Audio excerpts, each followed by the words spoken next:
Welcome to World of Sleepcraft. Tonight we journey through the life of Varian Wrynn, the warrior king who rose from the ashes of a fallen kingdom to become High King of the Alliance. His story spans the fall of Stormwind, years of exile, gladiatorial slavery, and ultimately the greatest sacrifice a king could make for his people.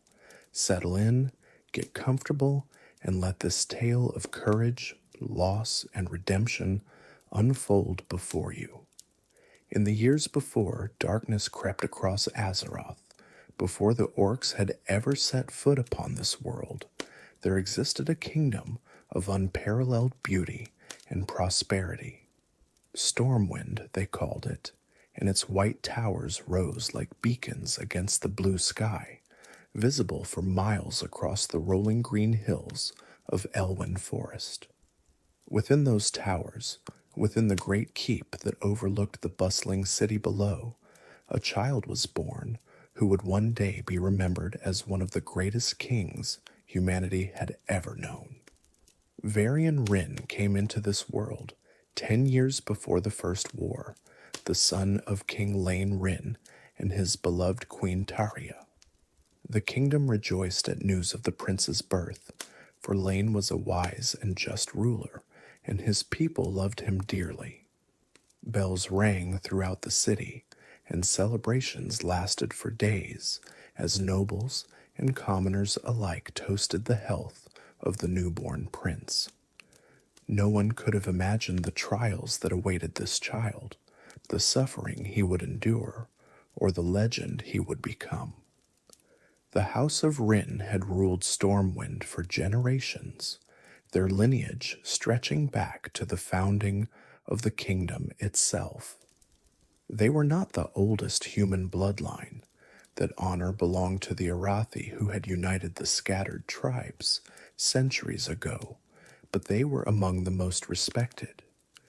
The Wrynns had built Stormwind from a small settlement into one of the mightiest kingdoms in all the eastern kingdoms, and they had done so through wisdom, courage, and an unwavering commitment to their people. Young Varian grew up in a world of privilege and wonder. The halls of Stormwind Keep echoed with his laughter as he ran through corridors lined with tapestries depicting the proud history of his ancestors. Servants doted upon him, and his father made certain that the boy understood both the responsibilities and the rewards of royal blood. Lane himself often took the young prince on tours of the city, showing him the markets where merchants hawked their wares, the canals where fishermen brought in their daily catch, and the training grounds where soldiers of the kingdom honed their skills. The keep itself was a marvel of human architecture, its towers reaching toward the heavens, its walls thick enough to withstand any siege. Varian's quarters were in the royal wing, overlooking the gardens where his mother spent many peaceful hours tending to flowers and herbs. From his window, he could see the harbor, always busy with ships from distant lands, and the great lighthouse that guided vessels safely to port. It was a view would carry in his memory through all the dark years to come, a reminder of what he was fighting to reclaim. It was in those training grounds that Varian discovered his first true passion. From the moment he could hold a wooden sword, the prince showed remarkable aptitude for combat. His instructors marveled at his natural talent, at the way he seemed to anticipate his opponent's moves before they made them. There was something almost preternatural about his reflexes, as if he had been born with a warrior's instincts already fully formed. Lane watched his son's progress with pride, though he hoped the boy would never need to use these skills in actual warfare. The kingdom was at peace, after all. What could possibly threaten such prosperity? The arms masters of Stormwind were among the finest in the eastern kingdoms, veterans of border skirmishes and campaigns against the forest trolls who occasionally troubled the kingdom's northern reaches. They recognized in young Varian a prodigy, a student who absorbed lessons with remarkable speed and then improved upon them through sheer intuition. By the age of 8, he could hold his own against trainees twice his age.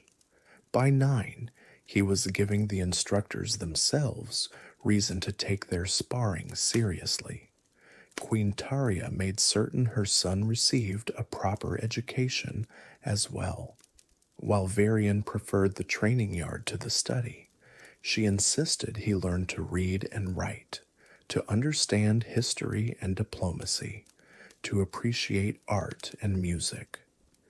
She was a gentle soul, the queen, with a laugh that could brighten the darkest room and a kindness that extended to all who served in the keep. Varian adored her, and though he sometimes grumbled about his lessons, he never truly resisted, for he could not bear to disappoint her. Taria came from a noble family with a long tradition of scholarship and service. She had been educated in the finest academies, had traveled extensively before her marriage to Lane, and brought to the court a sophistication that complemented her husband's more martial nature. She believed firmly that a good king needed more than skill at arms. He needed to understand the people he ruled, the history that shaped them, and the complex web of alliances and rivalries that connected the various kingdoms of humanity. These were lessons she was determined her son would learn. The prince also learned to ride during these golden years.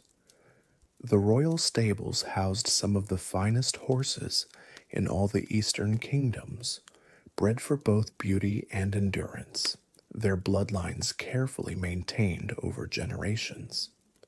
Varian took to riding with the same natural grace he showed in swordplay. He would spend hours galloping through Elwyn Forest, with his guards struggling to keep pace, the wind in his hair and joy in his heart. Those were days of innocence, days when the future seemed bright and limitless, days that would soon seem like a distant dream. The forests around Stormwind were ancient and vast, home to deer and boar, wolves, and the occasional bear. Varian learned to track game through these woods, to read the signs left by animals passing through, to understand the rhythms of nature that most city dwellers never noticed. His father encouraged these expeditions, believing that a king should know his land as intimately as he knew his own keep. There would come a day when Varian would flee through these same forests as a refugee, and the skills learned in childhood play would help keep him alive. Stormwind in those years was truly a marvel of human achievement. The city had grown wealthy through trade, its harbor constantly busy with ships from distant lands bringing exotic goods and carrying away the kingdom's famous wines and textiles. The streets were clean and well maintained, patrolled by vigilant guards who ensured the safety of all citizens. Scholars studied in great libraries, priests tended to the spiritual needs of the faithful, and artisans created works of breathtaking beauty. It was, by all accounts, a golden age for humanity. The Cathedral of Light stood at the heart of the religious district, its spires reaching toward the heavens, its bells calling the faithful to worship. The priests who served there were among the most learned in the ways of the Holy Light, and they maintained a hospital where the sick and injured received care, regardless of their ability to pay. Young Varian visited the cathedral, often with his mother, learning the prayers and rituals that would later bring him comfort in times of despair. King Lane ruled with wisdom and compassion. He listened to his advisors but made his own decisions. He was firm but fair in matters of justice. He understood that a king's first duty was to his people, and he never forgot the weight of the crown he wore. Young Varian watched his father hold court, watched him settle disputes and hear petitions, and learned valuable lessons about leadership that would serve him well in the years to come. Lane made certain his son understood that being king was not about power or privilege, but about service and sacrifice. The court of Stormwind attracted nobles and merchants from across the eastern kingdoms. Delegations from Lordaeron, Gilneas, Kultiras, and other human nations came regularly to discuss trade and alliances. Dwarven emissaries from Ironforge visited to negotiate mining rights and exchange craftwork. Even the occasional high elf from Quel'Thalas graced the court with their elegant presence. Varian watched these diplomatic proceedings with fascination, learning the subtle art of negotiation that would later prove as valuable as any combat technique. The prince had few companions his own age within the keep, but he did not lack for playmates. Children of noble families were often brought to court, and Varian made friends easily, his natural charisma drawing others to him. He was competitive, but not cruel, proud, but not arrogant.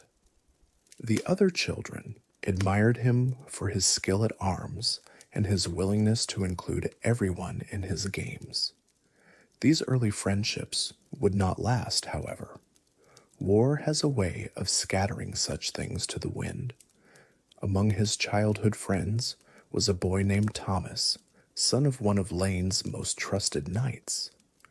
Thomas was Varian's closest companion during these early years, his partner in adventures through the keep and the surrounding countryside. They would remain friends until the fall of Stormwind, when Thomas's entire family perished in the Orcish assault. Varian never forgot him, carrying the memory of that lost friendship as a reminder of everything the First War had taken from him. As Varian approached his 10th year, strange reports began reaching Stormwind from the south. Travelers spoke of green-skinned creatures emerging from a portal of swirling darkness in the black morass. At first, these tales were dismissed as the ravings of drunkards or the exaggerations of merchants seeking attention. But the reports continued, growing more alarming with each passing week. Villages had been destroyed, the travelers said. Entire populations slaughtered by savage warriors who seemed to revel in bloodshed. The Black Morass was a desolate region south of Stormwind, a swampland that few ventured into willingly. It had always been considered more nuisance than threat, home to nothing more dangerous than swamp creatures and the occasional bandit. The idea that something truly dangerous could emerge from such a place seemed laughable at first. But the refugees who began arriving at Stormwind's gates were not laughing. They were terrified. King Lane sent scouts to investigate, and they returned with grim confirmation. The creatures were real.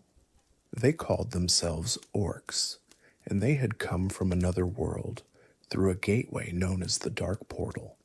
Their numbers were vast, their warriors fearsome, and their intentions unmistakable. They had come to conquer. They had come to destroy, and they would not stop until every human in Azeroth was dead or enslaved. The Dark Portal was a creation of dark magic forged through the combined efforts of the Orcish warlock Gul'dan and the corrupted human sorcerer Medivh. It bridged two worlds, connecting the dying world of Draenor to the vibrant lands of Azeroth. Through this gateway poured the orcish horde, warriors corrupted by demonic blood into a frenzy of destruction. They saw the humans not as potential neighbors or even worthy enemies, but as obstacles to be swept aside in their conquest of a new home. The First War had begun. Young Varian did not truly understand what war meant, not at first. He heard the adults speaking in hushed, worried tones. He saw his father's face grow lined with concern as reports of orcish atrocities arrived almost daily. He watched soldiers march out of Stormwind to meet this new threat, their armor gleaming in the sun, their banners snapping proudly in the breeze. To the young prince, it all seemed rather exciting, an adventure playing out beyond the city walls. He could not comprehend the horror that was unfolding in the southern reaches of the kingdom. The war councils that Lane held in those early days were somber affairs. Generals and advisors gathered around maps, moving tokens to represent troop positions, debating strategies that all seemed inadequate against the orcish onslaught. Varian was not permitted to attend these councils, but he sometimes pressed his ear to the door, trying to understand what was happening. What he heard was mostly words he did not understand, but the tone was unmistakable. The adults were afraid, but war has a way of making itself known, even to children sheltered within castle walls.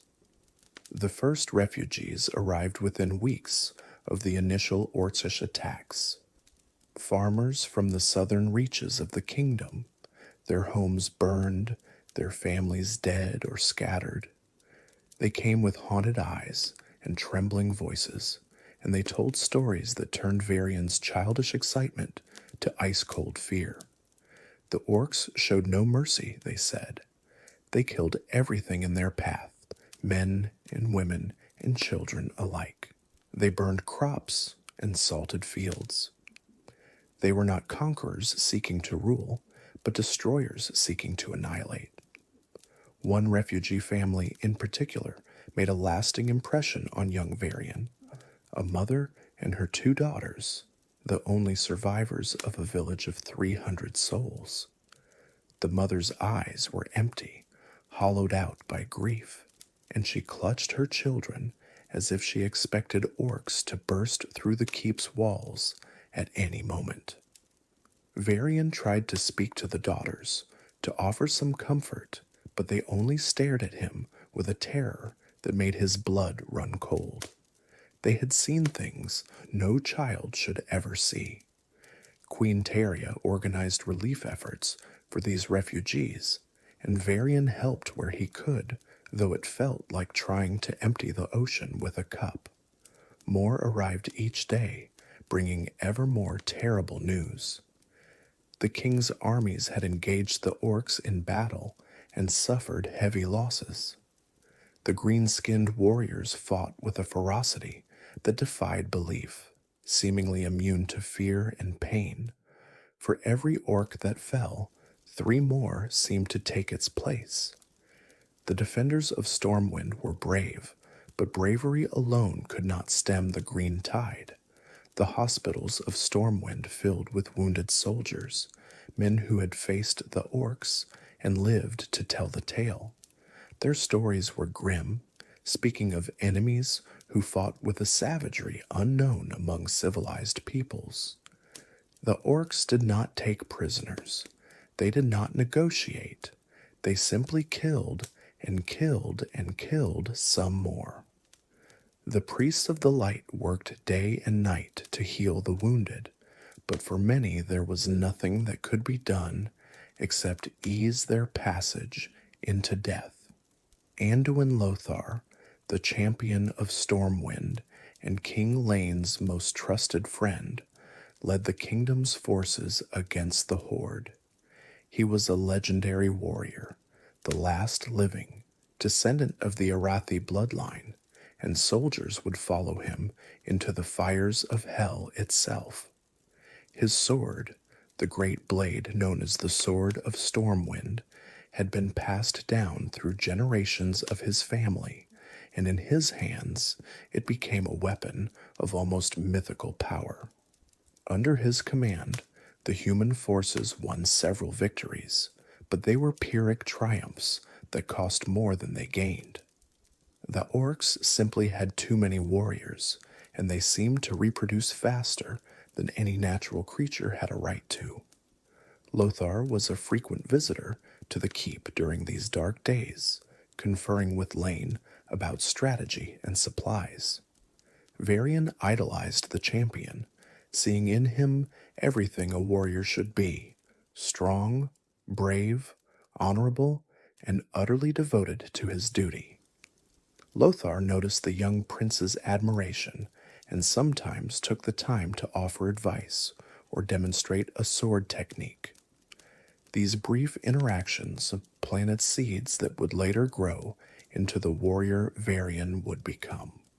Varian's training intensified during these dark days. His instructors pushed him harder than ever, knowing that the young prince might soon need to defend himself. The wooden swords were replaced with dulled steel, and the playful matches became grimly serious exercises. There was no more time for games, no more room for the casual approach that had characterized his earlier training. Varian threw himself into the training with a dedication that surprised even his teachers. He had seen the refugees, had heard their stories, and he understood now that the skills he learned might one day mean the difference between life and death. The prince's 9th name day passed with little celebration. The kingdom was at war, and there seemed nothing to celebrate. Lane gave his son a dagger, a beautiful weapon with a blade of castle-forged steel and a hilt wrapped in leather. It was the kind of gift a king gives when he fears his son may need to defend himself. Varian accepted it with the solemnity the moment demanded, understanding without being told that his childhood was effectively over. The war dragged on for months that felt like years. Stormwind's armies fought bravely, winning battles but slowly losing the war. The orcs pushed ever northward, their advance seemingly unstoppable. Towns fell, fortresses were overrun, and the refugees continued to stream into Stormwind City until it seemed the capital would burst at the seams. Food grew scarce, and fear hung over everything like a shroud. The markets that had once been places of joy and commerce became somber gatherings where people whispered about the latest defeats and wondered how long the city could hold. The fall of Goldshire, a prosperous town just south of Stormwind, sent shockwaves through the kingdom. It had been considered safely far from the fighting, a place where refugees had gathered believing themselves protected. When the orcs overran it, slaughtering everyone within, the citizens of Stormwind realized that nowhere was truly safe. Panic began to spread, and Lane had to address the people personally to prevent a mass exodus that would have left the city defenseless. King Lane refused to despair. He rallied his people with speeches that reminded them of their courage and their heritage. He spoke of the sacrifices their ancestors had made to build this kingdom, of the battles fought and won against impossible odds. He walked through the streets of the city, letting the common people see him, hear him, know that their king stood with them. He worked tirelessly, sleeping only a few hours each night, doing everything in his power to stem the green tide. But even the wisest king cannot fight alone, and Lane found himself surrounded by those who had been corrupted by dark forces. Garona Halforsen had come to Stormwind as a reluctant ally against her own people. half orc and half Draenei, though she did not know her true heritage at the time. She had been raised among the Horde, but had come to reject their brutal ways. Her knowledge of the Orcish language and customs made her invaluable as a translator and advisor. She possessed valuable intelligence about the Orcish forces, and she had proven her loyalty in battle more than once. Lane trusted her, even cared for her, and she for him. What neither of them knew was that the Shadow Council had planted suggestions deep within her mind, commands that lay dormant until the moment came to activate them. Garona was a tragic figure, a woman caught between two worlds and belonging to neither.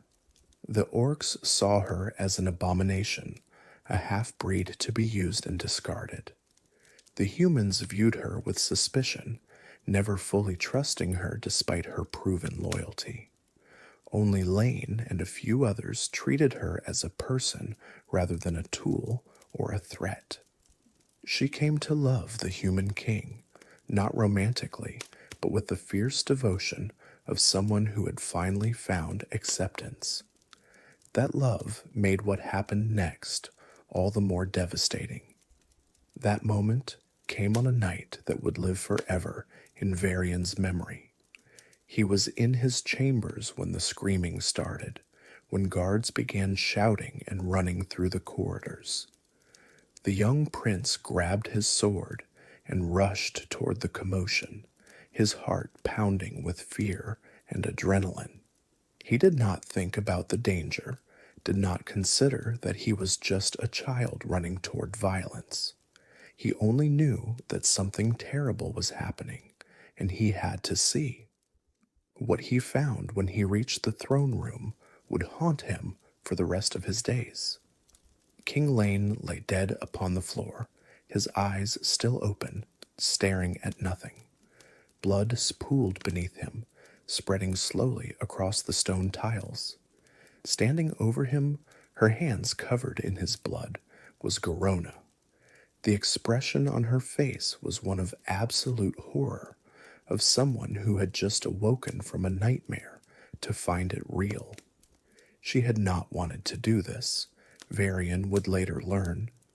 The Shadow Council's magic had compelled her, had stripped away her will, and forced her hand against her beloved king. But in that moment, all the young prince saw was his father's murderer. The scene burned itself into Varian's mind with perfect, terrible clarity. The torchlight flickering on the walls, the smell of blood filling the air, his father's crown fallen from his head and lying on the floor beside him, and Garona standing frozen, unable to move, unable to speak, her eyes begging for understanding that no one in that room could give her. It was a tableau of tragedy that would shape everything Varian would become. Garona fled before anyone could stop her, disappearing into the night with Lane's heart in her possession, a gruesome trophy demanded by her dark masters. The Shadow Council wanted proof that the king was dead, and they had forced Garona to provide it in the most horrific way possible. Varian wanted to pursue her, wanted to avenge his father with his own hands, but strong arms held him back. Anduin Lothar had arrived, his face a mask of grief and determination. He knew what needed to be done now, even if the prince did not. Lothar knelt beside his fallen king, his closest friend, and closed Lane's eyes with gentle fingers. There were tears on the champion's face, tears he did not try to hide. He had failed. Despite all his skill, all his strength, all his devotion, he had failed to protect the man who meant more to him than any other. But there was no time for grief, not yet. The orcs were at the gates, and the city was about to fall. Stormwind was lost. With the king dead and morale shattered, The city could not withstand the orcish assault that everyone knew was coming. The walls were strong, but the defenders were too few, their spirits broken by the loss of their beloved ruler. Lothar made the hardest decision of his life that night. He ordered the evacuation of Stormwind City, the abandonment of the kingdom that generations of Wrynns had built and ruled. The survivors would sail north to Lordaeron to seek refuge with King Tyrannus and to rebuild their strength for the fight ahead. Queen Taria tried to maintain her composure as she prepared her son for the journey ahead. She dressed him in common clothes to avoid attracting attention, hiding his royal identity beneath the guise of a simple refugee. Her hands trembled as she worked, but her voice remained steady. She held him close and whispered promises that everything would be all right, that they would return someday, that Stormwind would rise again. Varian wanted to believe her. He needed to believe her. But even at his young age, he could see the fear in her eyes, the uncertainty that belied her reassuring words. The exodus from Stormwind was chaos and despair given form. Thousands of refugees crowded onto ships in the harbor, carrying whatever they could on their backs, leaving behind everything they had ever known. The docks were scenes of desperate pushing and shoving as people fought for space on vessels that could not hold them all. Families were separated in the crush. Children cried for parents they could not find. And all the while, the sound of battle grew louder as the orcs breached the outer walls. The city burned behind them, its white towers wreathed in flame and smoke as the orcs surged through the breached gates. Varian stood at the railing of his ship and watched his home die, watched the kingdom his father had ruled consumed by fire and violence. The great keep where he had been born, where he had played and trained and dreamed of the future, disappeared behind walls of smoke.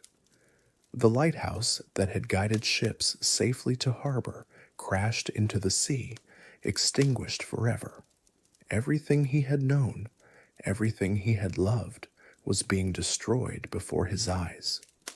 Queen Taria did not survive the journey north.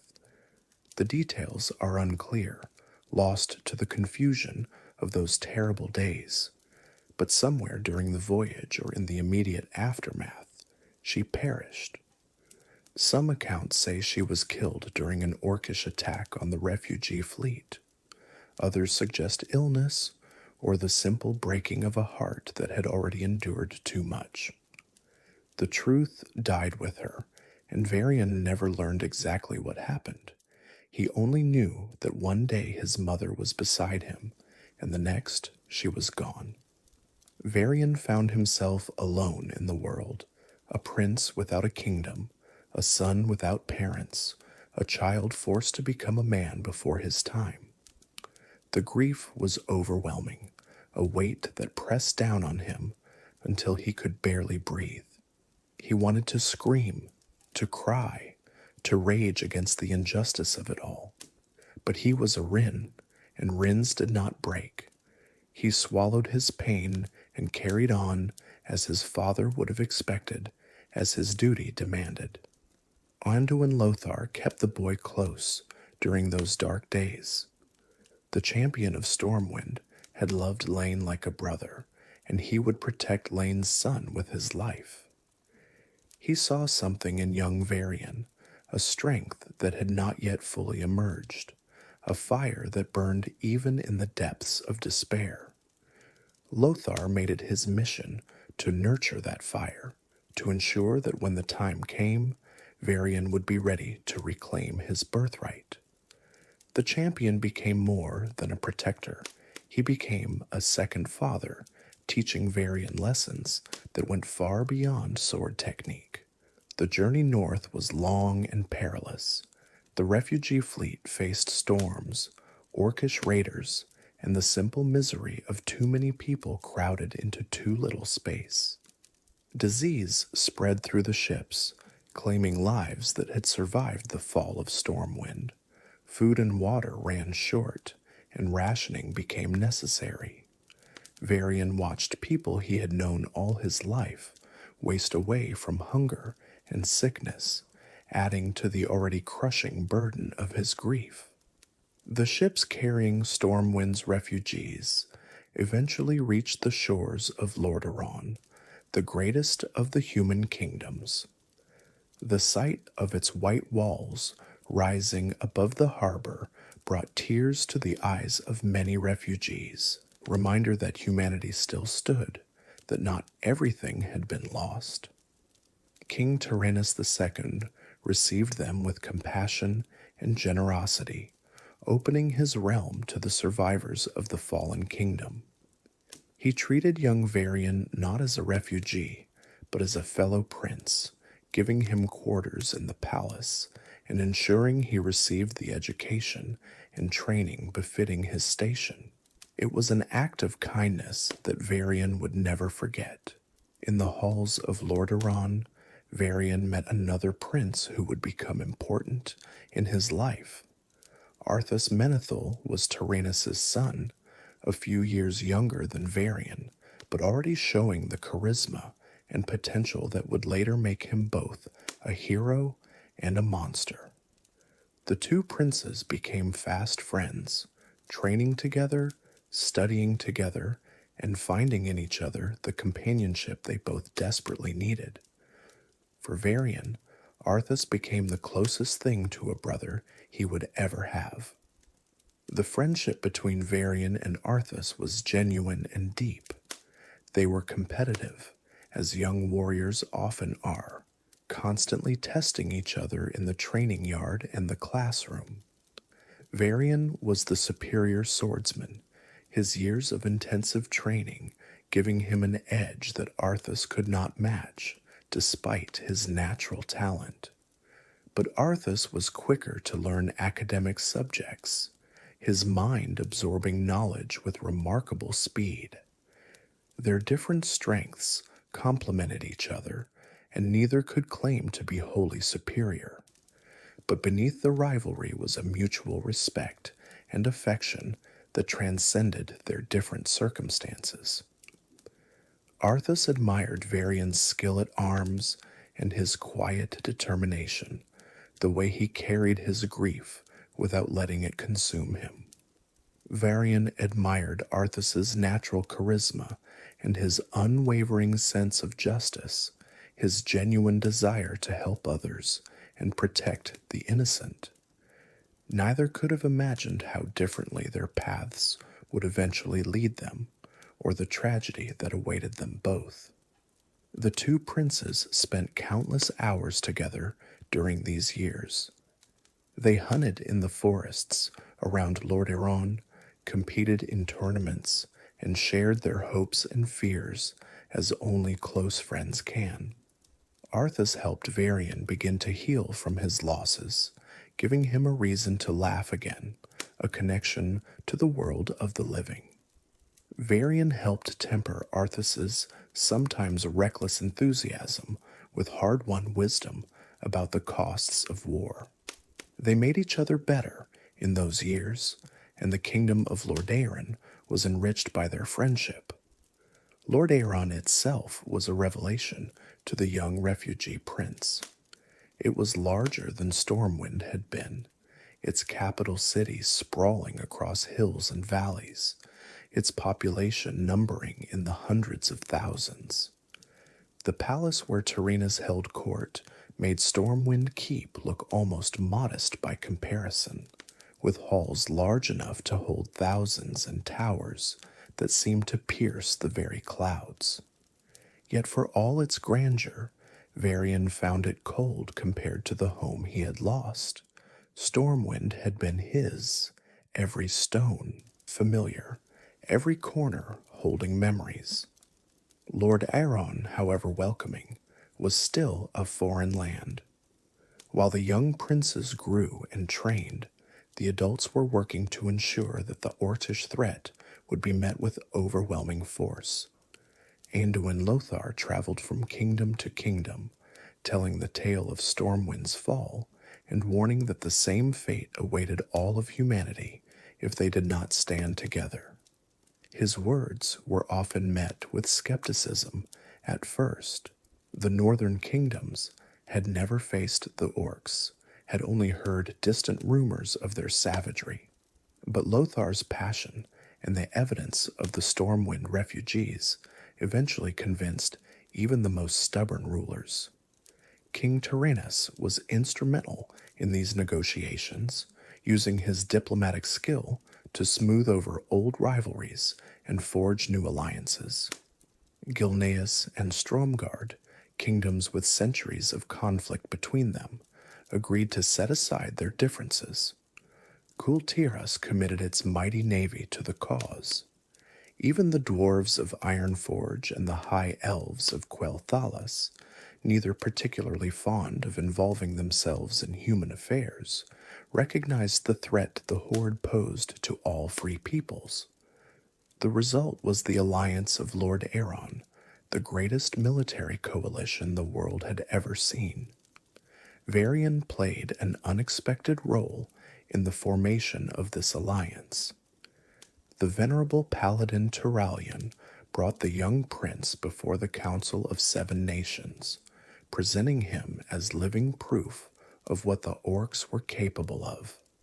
Here was a boy who had lost everything, whose kingdom had been destroyed, whose parents had been murdered. The sight of this orphaned prince, noble even in his grief, moved the fractious council members to set aside their differences and commit to the common cause. Varian's tragedy became a rallying cry for unity. Speaking before the assembled rulers of humanity, with dwarven and elven representatives looking on, was the most terrifying experience of young Varian's life. He was just a child, still mourning his losses, and these were the most powerful figures in the known world. But he found his voice, telling them of the flames that consumed his home, of the screams of the dying, of the green-skinned monsters who showed no mercy to anyone they encountered. His words were simple but powerful, and when he finished, there was not a ruler in the room who did not understand the stakes. The Second War was longer and bloodier than the first, but its outcome was different. The alliance of Lordaeron met the Horde's advance and pushed back. Battle after battle raged across the eastern kingdoms, from the forests of Quel'Thalas in the north to the smoldering ruins of Stormwind in the south. The orcs had ravaged Quel'Thalas, burning the eternal forests and slaughtering high elves by the thousands, but even this atrocity only strengthened the alliance's resolve.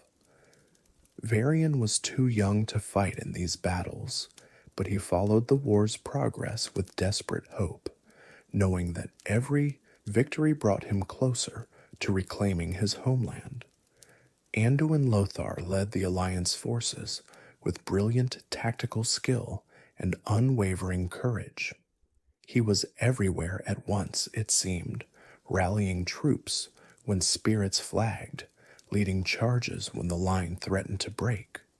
The soldiers loved him and would follow him anywhere, into any danger, against any odds. Under his command, the alliance slowly but surely gained the upper hand. The Horde's advance was halted, then reversed, as the combined might of the free peoples proved too much for even the orcish war machine to overcome. The naval battles were particularly crucial, as the Horde had seized ships and attempted to bypass alliance defenses by sea. Admiral Dalen Proudmoore of Kultiras proved himself a master of naval warfare, destroying orcish fleets and keeping the sea lanes open for alliance supply ships. His daughter Jaina, just a child at the time, would later become one of Varian's most important allies and most complicated relationships. The turning point came at Blackrock Spire, the fortress of the Orcish war chief Orgrim Doomhammer. The mountain stronghold was virtually impregnable, a volcanic fortress that had been converted into the Horde's primary base of operations. The Alliance army laid siege to the mountain, enduring brutal conditions and constant counterattacks while slowly tightening the noose. When it became clear that a prolonged siege would cost more lives than could be justified, Lothar made a decision that would define his legacy. He challenged Doomhammer to single combat, the ancient tradition of Mak'gora that the orcs held sacred. The duel was legendary, two of the greatest warriors of their age clashing amid the chaos of battle. Lothar fought with the skill of a lifetime's practice, his ancestral blade singing through the air with deadly precision. Doomhammer matched him blow for blow, the Doomhammer weapon that bore his family name proving every bit as formidable as the stories claimed. In the end, Doomhammer proved the stronger, shattering Lothar's sword and striking him down. The champion of Stormwind, the hero who had saved so many, fell at last, his blood staining the stones of Blackrock. The Alliance forces watched in horror as their greatest champion died, and for a moment it seemed the battle was lost. The orcs roared in triumph, believing victory was assured now that the human leader had fallen. But his death was not in vain. Turalyon, Lothar's lieutenant and protege, took up the fallen hero's shattered blade and rallied the Alliance forces to victory. Filled with righteous fury and the power of the Holy Light, he led a charge that broke the Orcish lines. The Horde was shattered at Blackrock, their war chief captured, their army scattered. The survivors fled back toward the Dark Portal, pursued by Alliance forces determined to end the threat once and for all. The Second War was effectively over. News of Lothar's death hit Varian hard. The champion of Stormwind had been more than a protector. He had been a father figure, a mentor, a link to everything Varian had lost. In the years since Stormwind's fall, Lothar had been a constant presence in Varian's life, teaching him not just the art of war, but the principles of leadership. The young prince grieved deeply but privately, maintaining the stoic dignity that would become his hallmark in later years. He understood now that leaders could not afford to show weakness, that others looked to them for strength in times of trouble. It was a lesson he had learned too young, but it was one that would serve him well. The Alliance's victory was celebrated throughout the kingdoms, but for Varian, the joy was muted. Yes, the orcs had been defeated, but so much had been lost in the fighting. Lothar was dead. Thousands of soldiers had fallen, and Stormwind, his home, still lay in ruins, in its streets empty, its halls silent, its people scattered across the northern kingdoms. The war was over, but the work of rebuilding had only just begun. With the Horde defeated and the Orcish threat contained, thoughts turned to reconstruction. Stormwind had been left in ruins for years, its towers fallen, its streets choked with rubble and memories. But the kingdom was not dead, only sleeping, and now it was time to wake it. The survivors of the First War, supplemented by volunteers from other Alliance kingdoms, began the monumental task of rebuilding. It would be the largest construction project in human history, a testament to the resilience of a people who refused to be destroyed. Varian returned to his homeland at the age of 18, no longer a frightened child, but a young man hardened by loss and exile. He walked through the streets where he had played as a boy, now hardly recognizable beneath the destruction. Weeds grew through cracks in the paving stones. Buildings that had stood for generations were nothing but piles of rubble. The keep where he had been born was a gutted shell. Its roof collapsed, its walls blackened by fire. But the foundations remained, and on those foundations a new Stormwind would rise. He stood in the throne room where his father had been murdered and felt the weight of history pressing down upon him. The bloodstains had long since been washed away by rain and time, but Varian could still see them, could still smell the copper tang of blood in the air. He knelt where his father had fallen and made a silent vow. He would rebuild this kingdom, would make it stronger than it had ever been, would ensure that no enemy would ever again threaten his people so long as he lived. And then, with all the dignity and determination he could muster, he accepted the crown that was his birthright. The coronation of Varian Wrynn as King of Stormwind was a moment of profound significance. Here was the son of the fallen king, returned from exile to restore his kingdom to its former glory. The ceremony was modest by royal standards, held amid the ruins that still dominated the city, but its meaning was clear to all who witnessed it. Stormwind lived, and it would rise again. The young king threw himself into the work of reconstruction with fierce dedication. He was everywhere, it seemed, overseeing building projects, settling disputes, and making decisions that would shape the kingdom for generations. He had advisors, of course, experienced men and women who had served his father, but Varian was no figurehead. He listened to counsel, considered options carefully, and then made his own choices. He was learning to be a king, and he was learning quickly. The reconstruction required not just physical labor, but political skill. Refugees needed to be resettled, land disputes resolved, trade relations established with other kingdoms. Varian found himself spending as much time in council chambers as on construction sites, navigating the complex web of noble interests and common needs. It was exhausting work, but he never complained, never wavered. This was his duty, and he would fulfill it. Among his advisors was a woman of mysterious origins who called herself Lady Katrina Prester. She was beautiful and intelligent, with an aristocratic bearing that suggested noble blood, though none could say exactly which house she claimed descent from. She had appeared in Lordaeron during the war years, and had made herself useful to various courts before settling in Stormwind. Her advice was always well-reasoned, her loyalty seemingly beyond question.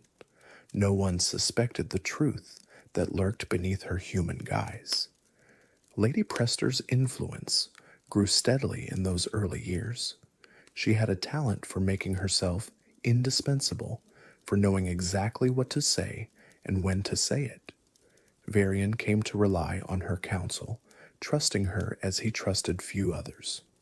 She was patient, was Prester, content to play the long game while her true plans slowly advanced.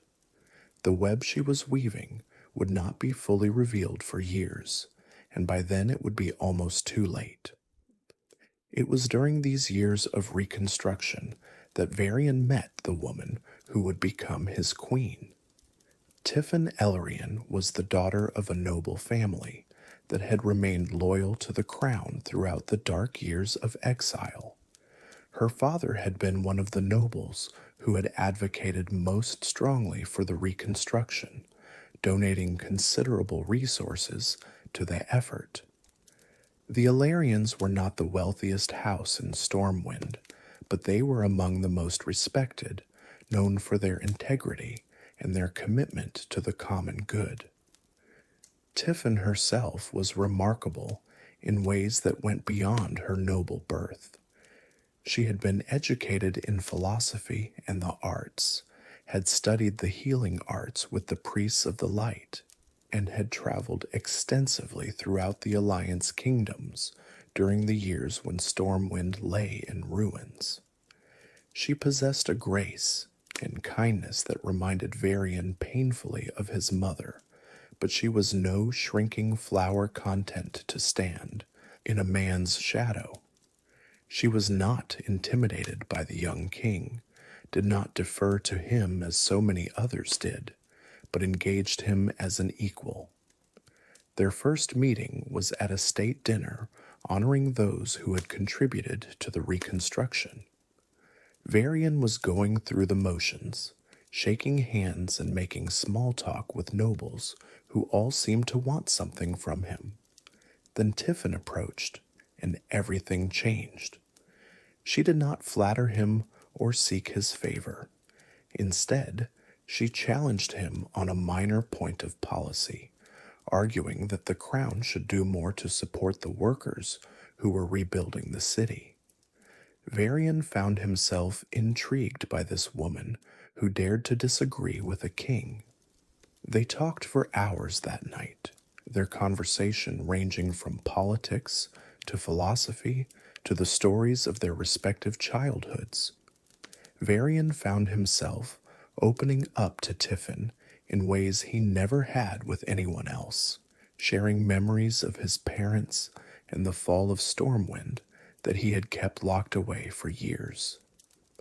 She listened without judgment, offering comfort when it was needed and challenge when it was deserved.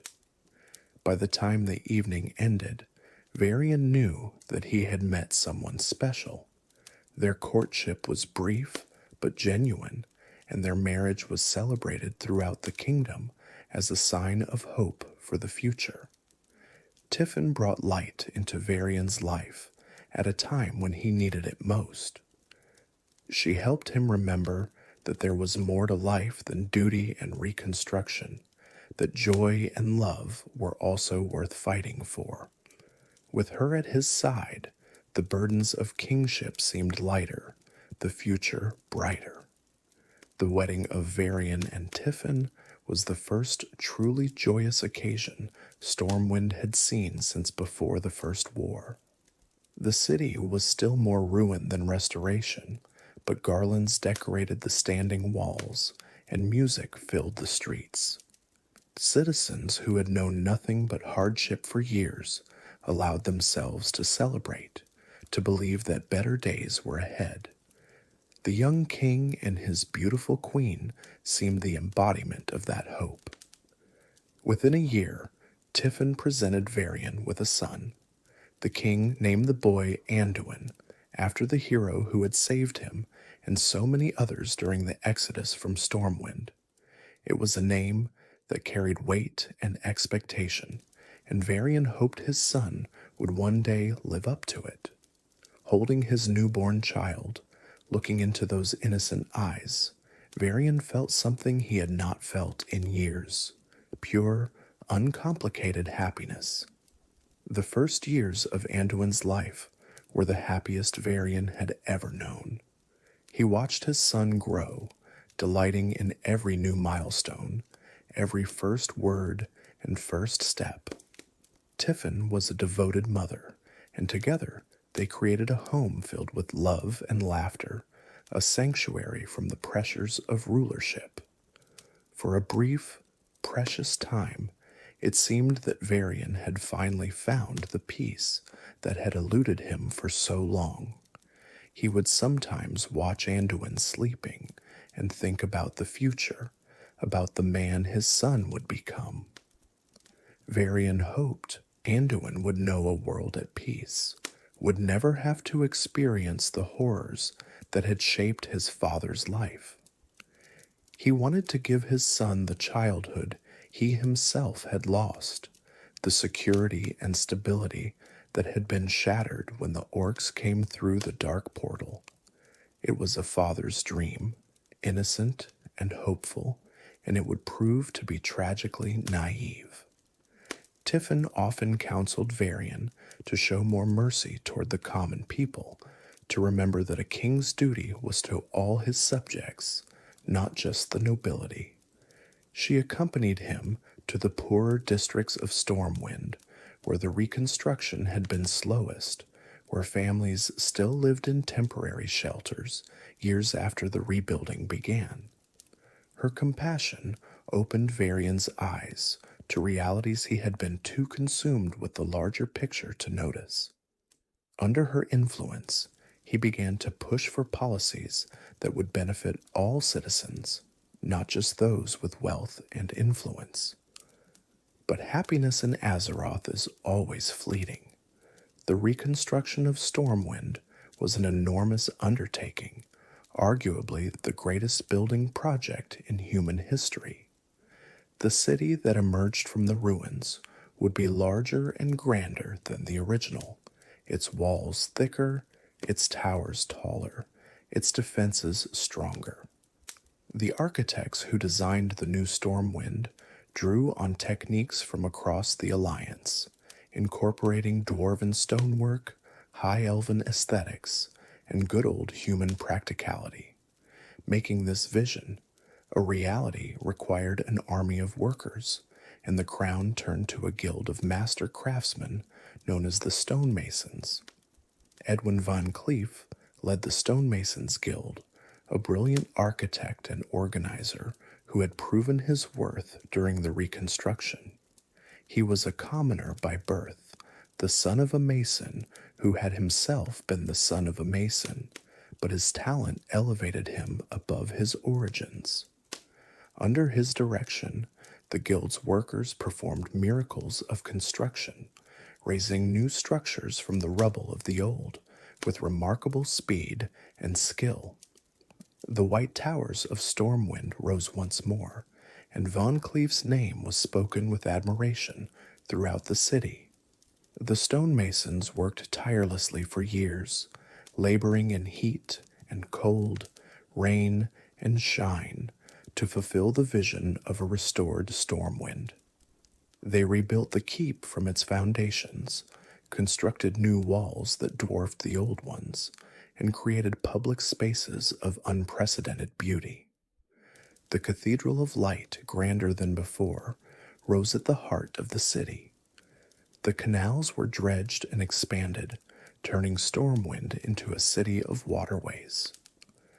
The harbor was rebuilt to accommodate a naval fleet that would rival Cool Tiras itself. When the work was largely complete, Van Cleef and his guild presented their bill to the House of Nobles, the aristocratic body that controlled much of the kingdom's finances. The sum was enormous, reflecting years of labor by thousands of skilled workers.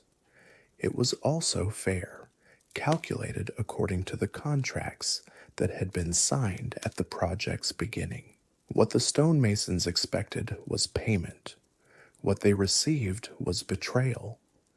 The House of Nobles, influenced by mysterious forces they did not understand, refused to honor the debt. Lady Prester had been whispering in their ears, playing on their greed and their contempt for the working classes. She convinced them that the stonemasons' bill was excessive, that the workers had padded their accounts, that paying in full would set a dangerous precedent.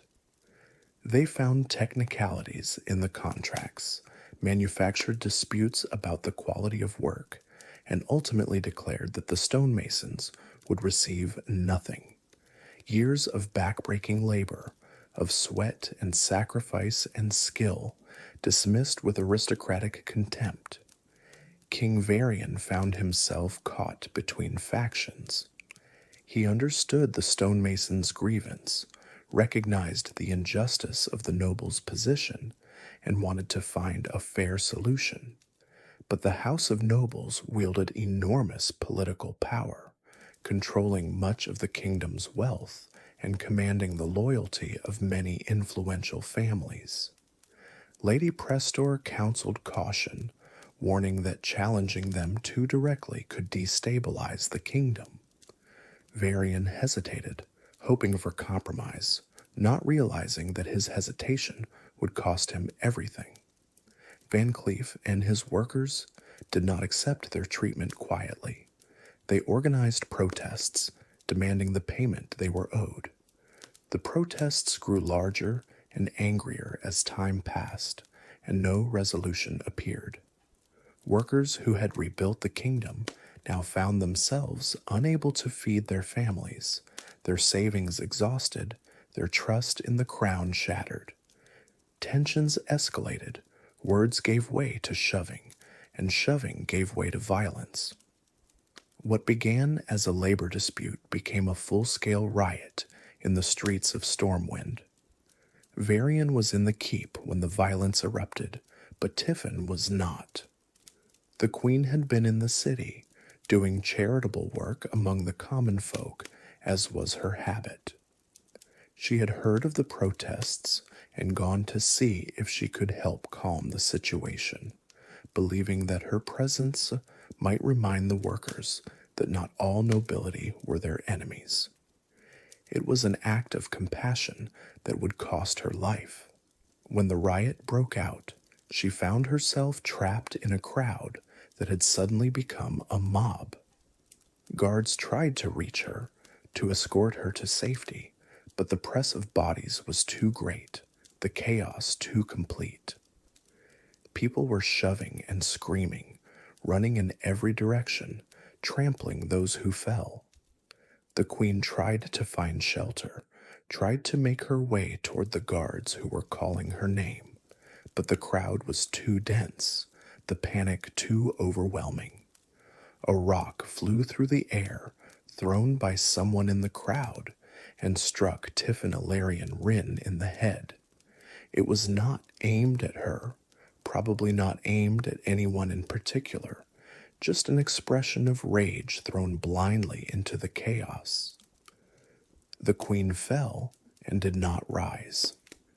By the time Varian reached her, fighting through the mob with desperate strength, it was too late. She was dead, killed not by an enemy's blade, but by the senseless violence of a riot that should never have happened. The grief that consumed Varian in the aftermath of Tiffin's death was absolute and devastating. He had lost his father, his mother, his kingdom, his mentor, and now his wife. It seemed the universe was determined to take everything from him, to strip away everyone he loved. He retreated into himself, becoming cold and distant, barely functional. The fire that Anduin Lothar had seen in him all those years ago seemed to have finally been extinguished. Lady Prestor stepped into the void, left by Varian's withdrawal. She assumed more and more control over the kingdom's affairs, making decisions in the king's name, guiding policy according to her own mysterious agenda. The nobles found her a useful ally. The common folk, if they noticed the shift in power at all, assumed it was temporary, that their king would recover from his grief in time. They did not know that Prestor was manipulating events, prolonging Varian's depression through subtle magic and careful words, keeping him weak so that she could maintain her control. Young Anduin, barely more than a toddler, was largely raised by servants and tutors during these dark years. Varian loved his son, but he could barely look at the boy without seeing Tiffin's face, without feeling the wound of her loss tear open anew. It was not fair to Anduin, and some part of Varian knew this, but grief is not rational. He kept his distance, protecting himself from further pain by refusing to fully connect with the one person who needed him most. The Stonemasons, meanwhile, had been transformed by the riot and its aftermath. Van Cleef and his followers, blamed for the queen's death despite the fact that they had not thrown the fatal stone, were driven from Stormwind. Branded as criminals, hunted as murderers, they fled to the wilderness, to Westfall and other remote regions, and there they nursed their grievances. Over time, they evolved from displaced workers into something darker, the Defias Brotherhood. The Defias became bandits and outlaws, preying on travelers and merchants throughout Westfall. But Van Cleef never forgot the debt that Stormwind owed him, never abandoned his dream of revenge against the nobles who had betrayed him. He built a secret army, constructed hidden bases, including a massive underground complex known as the Dead Mines, and planned for the day when he would bring Stormwind to its knees. That day was coming sooner than anyone knew. Nearly a decade passed with Varian lost in his grief and Lady Prester pulling strings behind the scenes. The king functioned after a fashion, performing his official duties with mechanical precision, but the vitality had gone out of him. Those who remembered the fierce young man who had returned from exile to reclaim his kingdom wondered what had become of him. Those who had not known him then assumed this hollow shell was all he had ever been. It was during this period that an assassin infiltrated Stormwind Keep with orders to kill young Prince Anduin. The child was sleeping in his chambers when the killer slipped past the guards and approached the royal bed with blade drawn. What happened next would become a turning point, though its significance was not immediately apparent. Varian, passing through the corridor on one of his late-night walks, heard a sound from his son's room.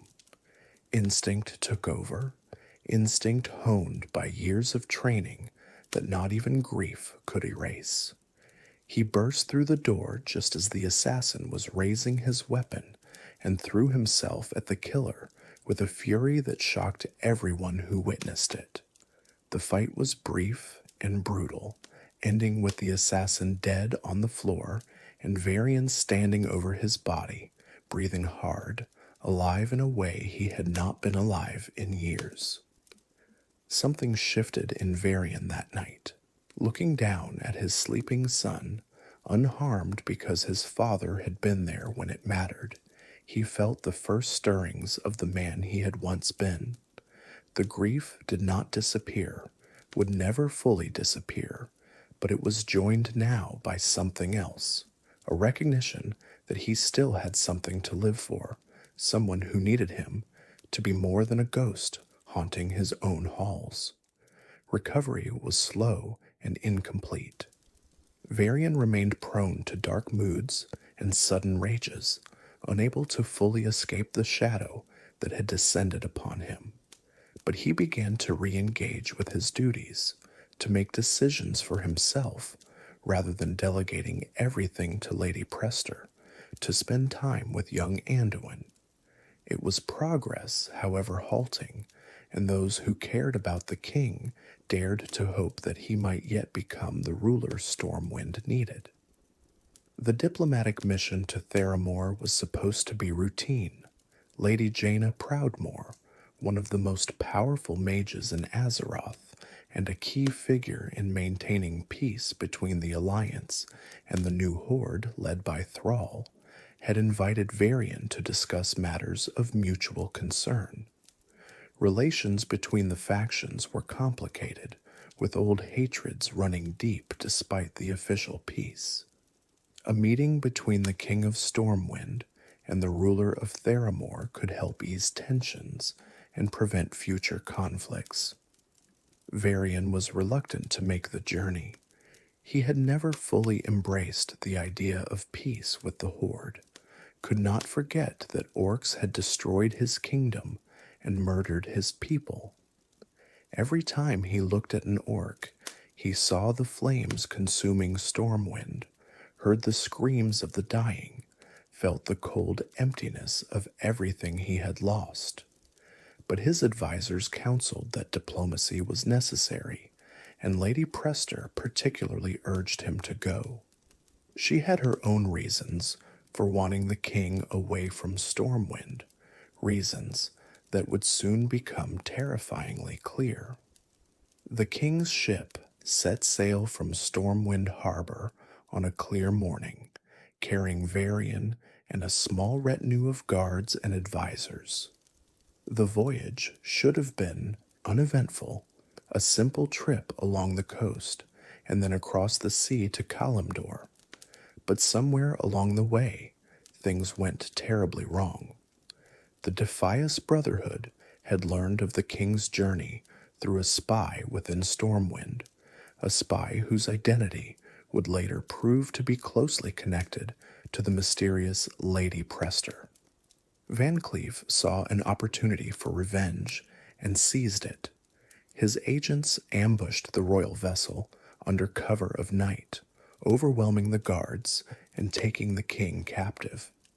But the Defias were merely tools in a larger plot, pawns in a game they did not fully understand. Varian was brought to Alcaz Island, a small, rocky outcrop in the waters near Theramore. There, waiting for him, was a figure that defied belief. A massive black dragon who shed her reptilian form to reveal the human guise of Lady Katrana Prester. She was Onyxia, daughter of the great dragon Deathwing, and she had been manipulating events in Stormwind for years. The revelation was shattering. Everything Varian had believed about his most trusted advisor was a lie. The woman who had counseled him through the darkest years of his life, who had helped him govern his kingdom, who had been present for some of his most private moments, was a monster in disguise. And now she stood before him, her true form revealed, her contempt undisguised. Onyxia revealed her plan with the contemptuous confidence of one who believes victory is assured. She would use dark magic to split Varian into two separate beings, each containing different aspects of his personality. One would retain his warrior spirit, his strength and determination. The other would be weak-willed and pliable, easily controlled. She would kill the dangerous half and keep the puppet, using him to rule Stormwind through her human guise, while her father's plans for Azeroth's destruction advanced. The ritual began, and Varian felt himself being torn apart, not physically, but spiritually, as if the very essence of who he was were being divided into separate vessels. It was agony beyond description, a violation of the soul itself. He felt his memories fragmenting, his sense of self splitting, parts of him being pulled in different directions. But even as Onyxia worked her magic, unexpected complications arose. Naga forces led by Morgalla Darksquall attacked the island, seeking to claim the king for their own purposes. The sudden assault disrupted Onyxia's concentration, causing her spell to misfire. Both halves of Varian were created, but neither was destroyed. In the chaos that followed, one Varian, the half containing his warrior spirit, managed to escape by leaping into the churning sea. The other, weak and confused, remained in the dragon's clutches. Onyxia adapted to the changed circumstances with serpentine cunning. The weak Varian was ransomed back to Stormwind, returned to his throne with memories foggy and will easily bent. He became the puppet she had intended, rubber stamping her decisions and maintaining the appearance of royal authority while she controlled everything from the shadows. Meanwhile, she dispatched agents to find and eliminate the escaped half before it could cause problems. The other Varian, the warrior half, had troubles of his own. Nearly drowned and suffering from complete amnesia, he washed up on the shores of Durotar, the Orcish homeland on Kalimdor. He had no memory of who he was, no knowledge of his royal heritage, no understanding of how he had come to be lying half dead on a foreign beach. All he knew was that he was alive and that he intended to stay that way. Back in Stormwind, young Anduin Wrynn received news that his father had been lost at sea and presumed dead. The boy, barely 10 years old, was suddenly thrust into the role of king. The crown sat heavy on his small head, and the responsibilities of rulership would have crushed him had he faced them alone. Fortunately, he did not. High Lord Bolvar Fordragon, one of the most respected paladins in the Alliance, stepped forward to serve as regent, guiding the young king while searching desperately for any sign that Varian might still be alive. Lady Prestor continued her manipulations, now more openly as she assisted the child king with his duties. But Bolvar was not so easily fooled as others had been. He sensed something wrong about the noblewoman, though he could not identify what. He watched her carefully, biding his time, waiting for an opportunity to uncover the truth. That opportunity would come, but not before events had taken many unexpected turns. The orc who found Varian half dead on the beach was named Rhaegar Earthfury, a shaman who ran a stable of gladiators. Rhaegar was always looking for new fighters, and this human, despite his bedraggled condition, had the build and bearing of a warrior. When the stranger demonstrated his combat prowess by fighting off an enormous crocolisk with nothing but a stick, Rhaegar knew he had found something special. The fight with the crocolisk was remarkable. The creature was massive, its jaws capable of crushing bone, and the human had nothing but a piece of driftwood to defend himself. Yet he moved with fluid grace, dodging the beast's lunges and striking at its vulnerable points with unerring accuracy. When the crocolisk finally fell, the human stood over it, breathing hard but unhurt. Rhaegar had trained warriors his entire life, and he had never seen anything quite like it. The shaman gave his new acquisition a mocking name, Croc Bait, in honor of the creature that had nearly made a meal of him. He threw the amnesiac human into a cage with 2 other gladiators, a night elf druid named Brawl Bearmantle, and a blood elf rogue named Valera Sanguinar. This unlikely trio would become Varian's companions through the trials ahead, forging bonds of friendship that would last a lifetime. Brawl Bearmantle was a tortured soul, haunted by past failures and struggling to control the powers within him.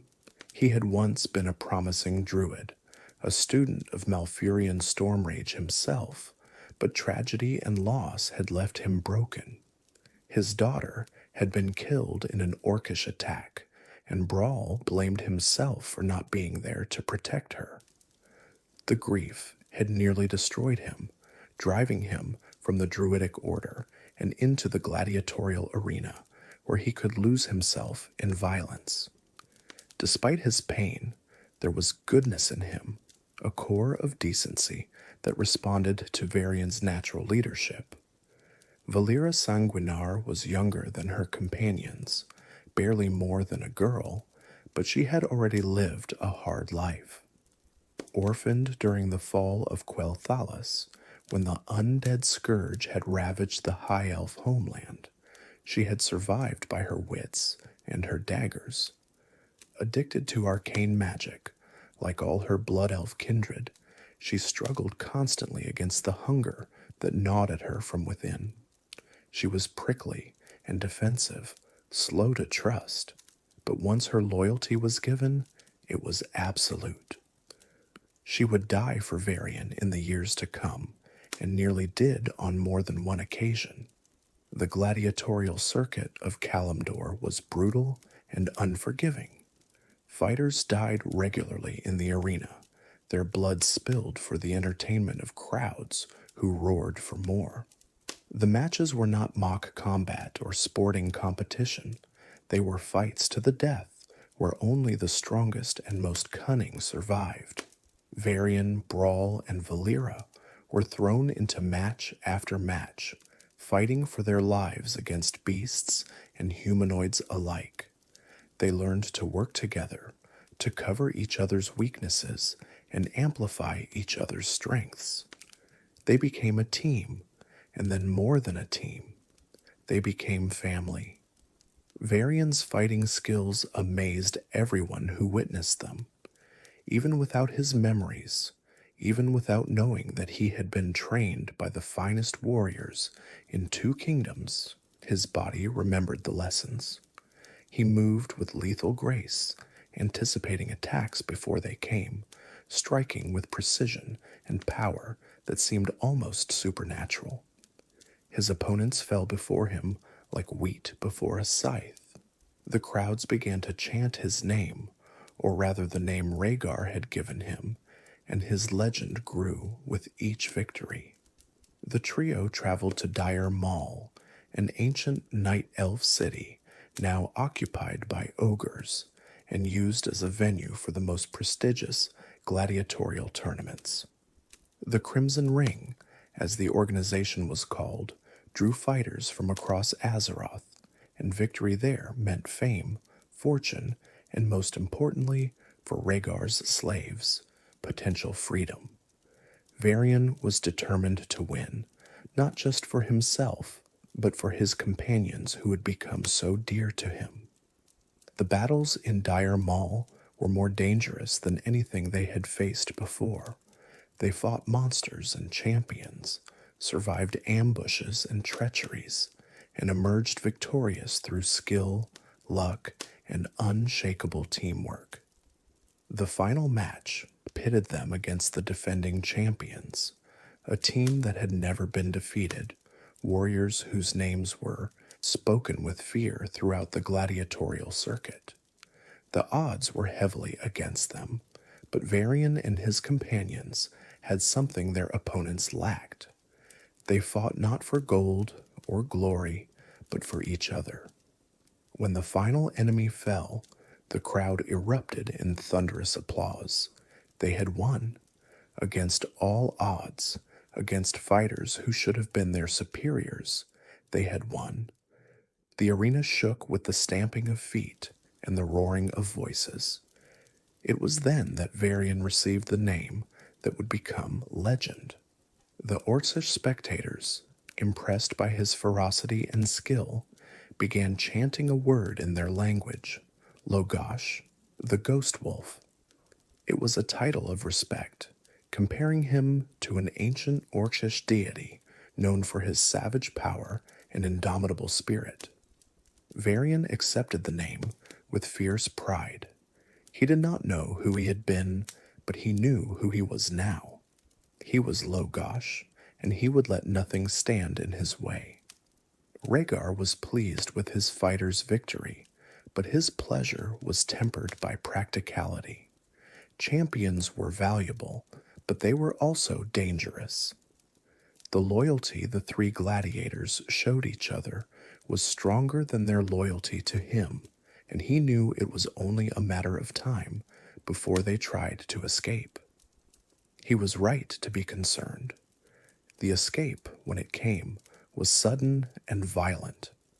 An opportunity presented itself, and Varian seized it without hesitation. Guards fell, locks were broken, and 3 gladiators fled into the night. Rhaegar pursued them at first, but eventually gave up. The Ghost Wolf had earned his freedom, as far as the shaman was concerned. It was simply the natural order of things. A wolf could not be caged forever. Free but still without memories, Varian and his companions made their way across Kalimdor. They survived by their skills, taking odd jobs and avoiding attention as best they could. Varian had no particular destination in mind. He simply knew he needed to keep moving, to search for something, though he could not have said what. The answer found him in the city of Theramore. Jaina Proudmoore recognized Varian immediately. She had known him before, had been present at gatherings in Lordaeron when they were both young, and his face had not changed so much that she could not identify him despite his gladiator's scars and wild appearance. Her recognition triggered something in Varian's fractured mind, a cascade of partial memories and emotional impressions that left him reeling. Jaina told Varian who he was, though her explanation raised more questions than it answered. She spoke of a king of Stormwind, of a son waiting for his father's return, of a kingdom that believed its ruler dead. She also told him troubling news. There was another Varian on the throne, a king who had returned to Stormwind months ago. Either Jaina was lying, or something very strange was going on. Varian decided to return to Stormwind and confront his apparent double. His companions, their fates now bound to his, accompanied him despite the danger. Brawl and Valera could have left him at any time, could have gone their separate ways now that freedom was theirs. But they chose to stay, to see this mystery through to its end. The bond forged in the arena was stronger than any chain, and they would not abandon their friend when he needed them most. The journey across the sea and through the eastern kingdoms was long and perilous, filled with encounters that tested their skills and their resolve. They traveled in disguise, avoiding the main roads where possible, never staying in one place long enough to attract attention. Varian's face was not widely known in these lands, but there was always the risk that one of Onyxia's agents might recognize him, might report his survival to their dragon mistress. Dark iron dwarves attacked them at Thandal's Span, the great bridge that connected the wetlands to the Arathi Highlands. The dark dwarves served powers hostile to the Alliance, and they had no love for travelers of any faction. The battle was fierce, fought on the narrow span with no room for retreat, and it was only through their combined skills that the trio survived. Their heroic defense of the bridge brought them to the attention of King Magni Bronzebeard himself. Magni received Varian with cautious hospitality, listening to the human's strange tale with the skepticism of a seasoned ruler. But the dwarf king was also wise enough to recognize truth when he heard it, and something about Varian's story rang true. The warrior who stood before him had the bearing of a king, whether he remembered it or not.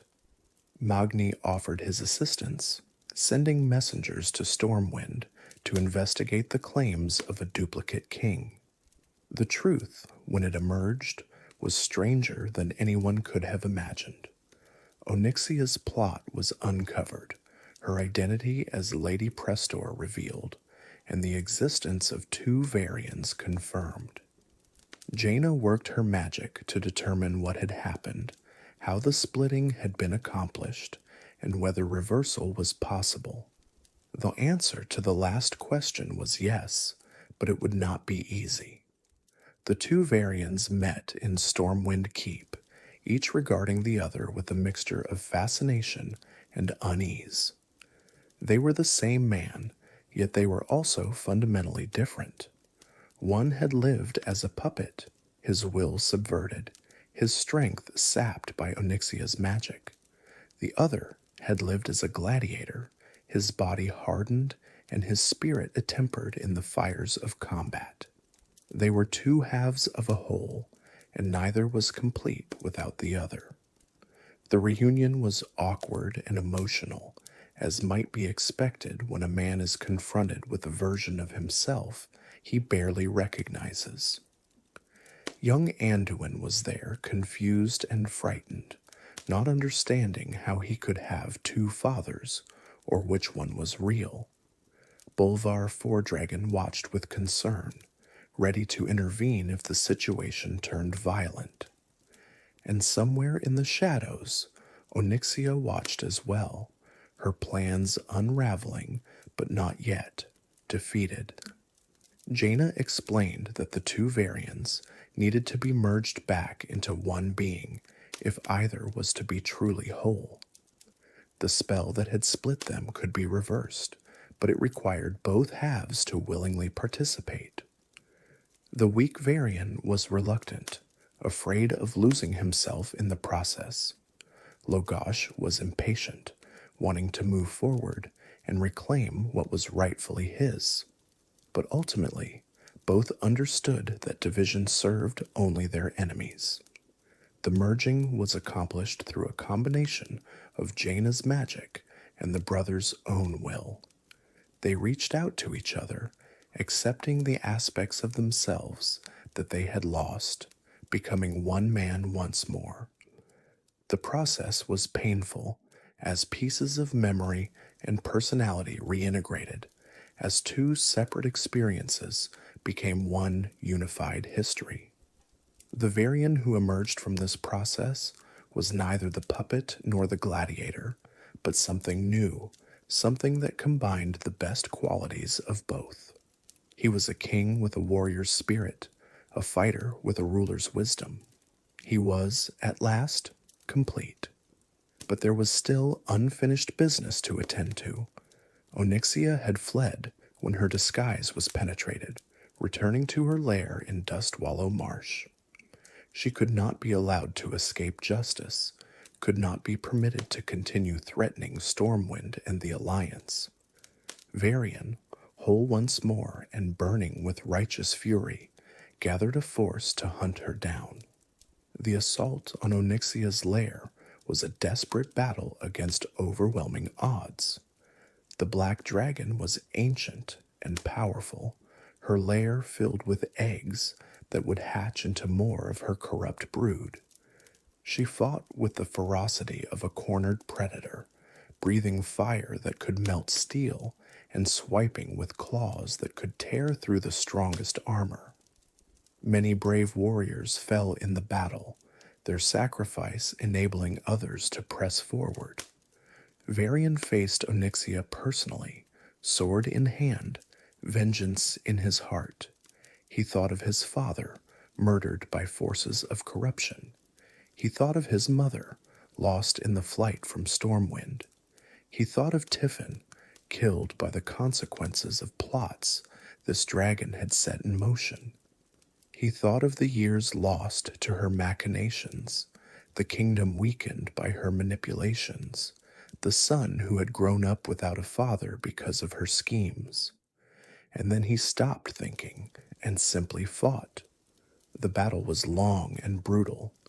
Onyxia was wounded, but refused to die easily, lashing out with increasing desperation as her strength faded. Varian took injuries that would have killed a lesser man, but kept fighting, driven by a fury that seemed to make him immune to pain.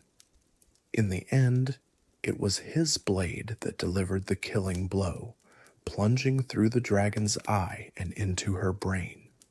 Onyxia was dead, her schemes ended, her corrupted bloodline dealt a devastating blow. Varian stood over her corpse, breathing hard, covered in blood both his own and hers. He had won. After everything he had endured, everything that had been taken, from him he had won. It was not enough to undo the past, could never be enough for that, but it was something. It was a victory he could carry forward into the future. The return to Stormwind was triumphant. The king rode through streets lined with cheering citizens, many of whom had lived their entire lives under Onyxia's shadow without knowing it. Onyxia's severed head was displayed at the gates of the city, a warning to any who might think to threaten Stormwind again. And in the keep, a reunion awaited that meant more to Varian than all the cheering crowds combined. Anduin was older now, a young man rather than the small boy Varian remembered. The years of separation had left their mark on both father and son. There was awkwardness between them, a gulf created by absence and misunderstanding. But there was also love, a bond that had survived everything the world had thrown at it. They embraced, and in that moment, Varian felt something he had not felt in a very long time: hope. Brawl and Valera did not remain in Stormwind. They were adventurers at heart, ill-suited to the constraints of court life. But they visited often, and Varian knew he could count on them whenever he needed them. They had been forged together in the crucible of the arena, and that bond would never break. The Ghost Wolf might have reclaimed his crown, but he would never forget the companions who had helped him get there. The transition back to kingship was not easy for Varian. He had spent years as Logash, living by instinct and violence, trusting only his sword and his companions. The protocols of court, the endless meetings and diplomatic functions, chafed against the gladiator he had become. He found himself restless in council chambers, longing for the simplicity of the arena where problems could be solved with steel rather than words. But he was also wiser now, understanding that a king needed more than a strong sword arm. He needed the ability to listen, to compromise, to see beyond his own perspective. His relationship with Anduin required careful rebuilding. The boy had grown up largely without a father, raised by servants and tutors, and the distant presence of a king who was either absent or emotionally unavailable.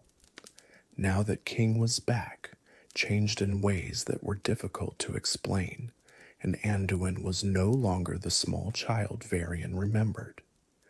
There were awkward silences between them, moments when neither knew what to say, when the gulf of lost years seemed unbridgeable. But slowly, tentatively, they began to reconnect.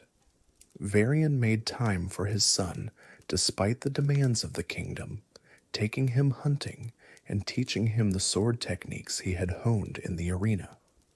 Anduin showed little aptitude for combat, preferring books and prayer to blades and armor, but Varian accepted this about his son, even if he did not fully understand it.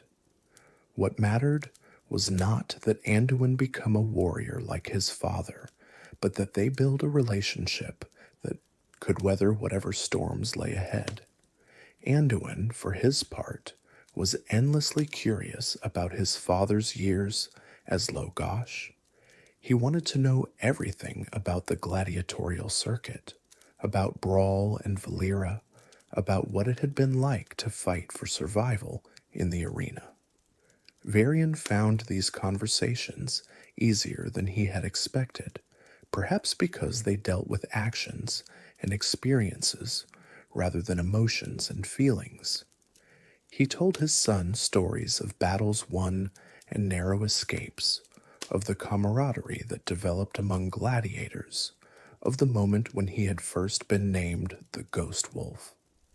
The young prince listened with rapt attention, and through these stories he came to understand his father in a way he never had before. He saw the strength that had carried Varian through impossible circumstances, the loyalty he inspired in others, the code of honor that guided his actions even when memory and identity had been stripped away. It was a revelation for Anduin, who had known his father only as a distant, grieving king. The man who returned from the arena was different, more alive, more present than the father he barely remembered. The years that followed Varian's restoration were tumultuous ones for Azeroth. The Scourge, the undead army created by the Lich King, had been quiescent for years, but now began stirring again. Reports came from Northrend of increasing undead activity, of Scourge forces massing for some unknown purpose. The threat that had once consumed the northern kingdoms was rising again, and this time it would be met with the full force of the alliance. Varian threw himself into preparations for the coming conflict. He rebuilt Stormwind's military, trained new soldiers, forged alliances with other kingdoms. The memory of the First War, of unpreparedness costing everything, drove him to ensure that his people would be ready this time. He was determined that when the war came, his people would be ready. The lessons of the First War, when unpreparedness had cost Stormwind everything, were never far from his mind. The conflict began in earnest when the Scourge launched surprise attacks against Alliance and Horde positions throughout Azeroth. The undead came in waves, seemingly endless, striking at both factions with equal ferocity. It was clear that waiting for the enemy to come to them was not a viable strategy. The living would need to take the fight to Northrend, to strike at the heart of the Scourge, to confront the Lich King himself. The campaign in Northrend was the largest military operation the Alliance had undertaken since the Second War. Varian personally led Stormwind's forces, sailing to the frozen continent and establishing a foothold against fierce resistance. The cold was brutal, temperatures dropping so low that exposed skin could freeze in minutes, storms blowing in without warning to bury entire encampments in snow. The terrain was treacherous, with glaciers that could crack without warning and mountains that seemed to go on forever. And the enemy was everywhere, lurking in every shadow, rising from every battlefield. The Scourge were unlike any enemy Varian had faced before. They did not tire, did not feel fear, did not need to eat or sleep or rest. They simply kept coming, wave after wave of animated corpses driven by a single malevolent will. Killing them was not enough. Unless the bodies were burned or otherwise destroyed, they would simply rise again, ready to continue fighting. It was a war of attrition against an enemy that did not attrit. The Alliance established forward bases throughout Northrend, slowly pushing toward the heart of Scourge territory. Varian visited each of these bases in turn, inspecting defenses, meeting with commanders, and most importantly, being seen by the common soldiers who needed to know their king stood with them. He fought alongside them in the trenches, shared their meals and their hardships, and earned their respect through deeds rather than titles. The conditions in Northrend tested everyone who served there. Soldiers who had never known cold learned to fear it more than any enemy blade. Supplies were always short, reinforcements always late, and the grinding nature of the campaign wore down even the most enthusiastic warriors. Varian did what he could to maintain morale, but he knew that only victory would truly lift the spirits of his forces. The Lich King who commanded the Scourge was none other than Arthas Menethil, Varian's childhood friend. The prince, who had once been his closest companion, had become a monster, consumed by the very evil he had sought to destroy. Learning this truth was painful for Varian, forcing him to accept that the friend he remembered was gone, replaced by something that needed to be stopped at any cost. It was during this campaign that Varian's relationship with the Horde reached its nadir. The two factions had agreed to a temporary truce to focus on the common enemy, but old hatreds ran deep. Skirmishes broke out between Alliance and Horde forces, and full-scale battle seemed inevitable. But the real breaking point came at the Wrathgate, the Battle of Angrathar. The Wrathgate should have been a moment of triumph. Alliance and Horde forces had fought side by side against the Scourge, driving the undead back and reaching the very gates of Icecrown Citadel.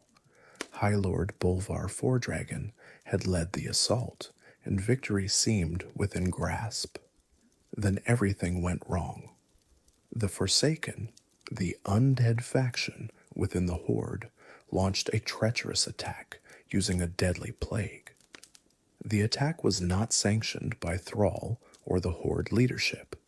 It was the work of a rogue faction led by Grand Apothecary Putris and the Dreadlord Varimathras. But in that moment, all Varian saw was Horde forces attacking his people. They did not discriminate between Scourge and Living, between Horde and Alliance. The plague killed everything it touched, and thousands died within moments. Bolvar Fordragon, Varian's friend and his son's protector during the years of his absence, was among the fallen. Varian's rage at this betrayal was absolute. He did not care that the attack had been carried out by rogue elements within the Horde, that Thrall himself had been horrified by what happened. He saw only that Alliance soldiers, including one of the men he respected most in the world, had been murdered by Horde forces. The fragile peace that had held for years shattered in an instant. The king led an assault on the Undercity, the Forsaken capital, seeking vengeance for the Wrathgate. Alliance forces fought their way through the sewers and tunnels of the underground city, cutting down any who stood in their way. Varian confronted Thrall himself in the throne room, their armies poised to slaughter each other. Only the intervention of Jaina Proudmoore, teleporting the Alliance forces away before blood could be shed, prevented the war from beginning right then and there. Varian never forgave Jaina for denying him his vengeance. Their friendship, already strained by her advocacy for peace with the Horde, suffered a blow from which it would never could fully recover. The king declared war on the Horde, a war that would smolder and flare for years to come. The ghost of Bolvar Fordragon demanded nothing less. The campaign against the Lich King continued despite the renewed hostilities. Both factions understood that the undead threat superseded their conflict with each other, at least for the moment. Eventually, a coalition of the greatest heroes of Azeroth breached Icecrown Citadel and confronted the Lich King in his frozen throne room. The battle was legendary, and the Lich King was defeated. What happened to Bolvar Fordragon became known only later. He had not died at the Wrathgate, but had been captured by the Scourge and subjected to unimaginable tortures. When the Lich King fell, someone needed to take his place, to don the helm of domination and keep the mindless undead from overrunning the world. Bolvar, already transformed by his ordeal, volunteered for this terrible duty. He became the new Lich King, a jailer of the damned, forever sacrificing his own peace to protect the living. Varian learned of Bolvar's fate with mixed emotions. His friend was not dead, but he was also no longer truly alive. He had made a sacrifice beyond comprehension, and he would never receive the recognition he deserved. The king ordered that Bolvar Fordragon be declared dead, a hero who had fallen at the Wrathgate. The truth was too terrible, too complicated for the world to know. Young Anduin, who had been close to Bolvar during the years of Varian's absence, grieved deeply. He had lost a mentor, a second father figure, and the loss cut him deeply. But Anduin was growing into his own man now, developing the wisdom and compassion that would define his later reign. He channeled his grief into determination to be worthy of the sacrifice Bolvar had made.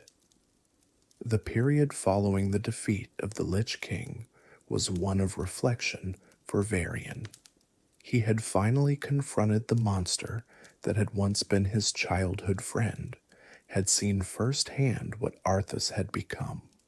The prince who had trained beside him, who had laughed with him and competed with him, was gone forever, consumed by the very darkness he had sought to destroy. It was a sobering reminder that even the best of intentions could lead to the darkest of outcomes, that the road to corruption was paved with noble purposes twisted beyond recognition. Varian thought often of those early days in Lordaeron, of the friendship he had shared with Arthas. They had been so young, so full of hope and determination. Neither could have imagined where their paths would lead them. Varian had been forged by adversity into a warrior king, was tempered by loss, but not broken by it. Arthas had been consumed by his quest for vengeance, had sacrificed piece after piece of his humanity until nothing remained but a monster wearing a crown of ice. The contrast haunted Varian in quiet moments. He saw in Arthas a warning about the dangers of letting rage and hatred consume you, of pursuing vengeance at any cost. Varian had come close to that same precipice more than once, had felt the seductive pull of giving in to his darkest impulses. But something had always held him back, whether it was the memory of those he had loved or the responsibility he bore to his people. Arthas had no such anchor, and he had fallen into an abyss from which there was no return. The kingdom of Stormwind prospered in the years following Northrend.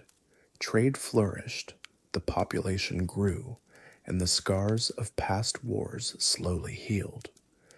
New districts were built to accommodate the expanding city, and the harbor bustled with ships from across Azeroth. It seemed, for a brief moment, that the darkest days might finally be behind them, that the future held promise rather than peril. Such optimism would prove tragically short-lived. The Cataclysm struck without warning, reshaping the world in an instant of apocalyptic fury. Deathwing, father of Onyxia and architect of countless schemes against Azeroth, burst forth from his prison in the depths of the earth. His emergence tore the world apart, shattering continents, flooding lowlands, and unleashing chaos on a scale not seen since the Sundering 10,000 years before. Stormwind itself came under attack.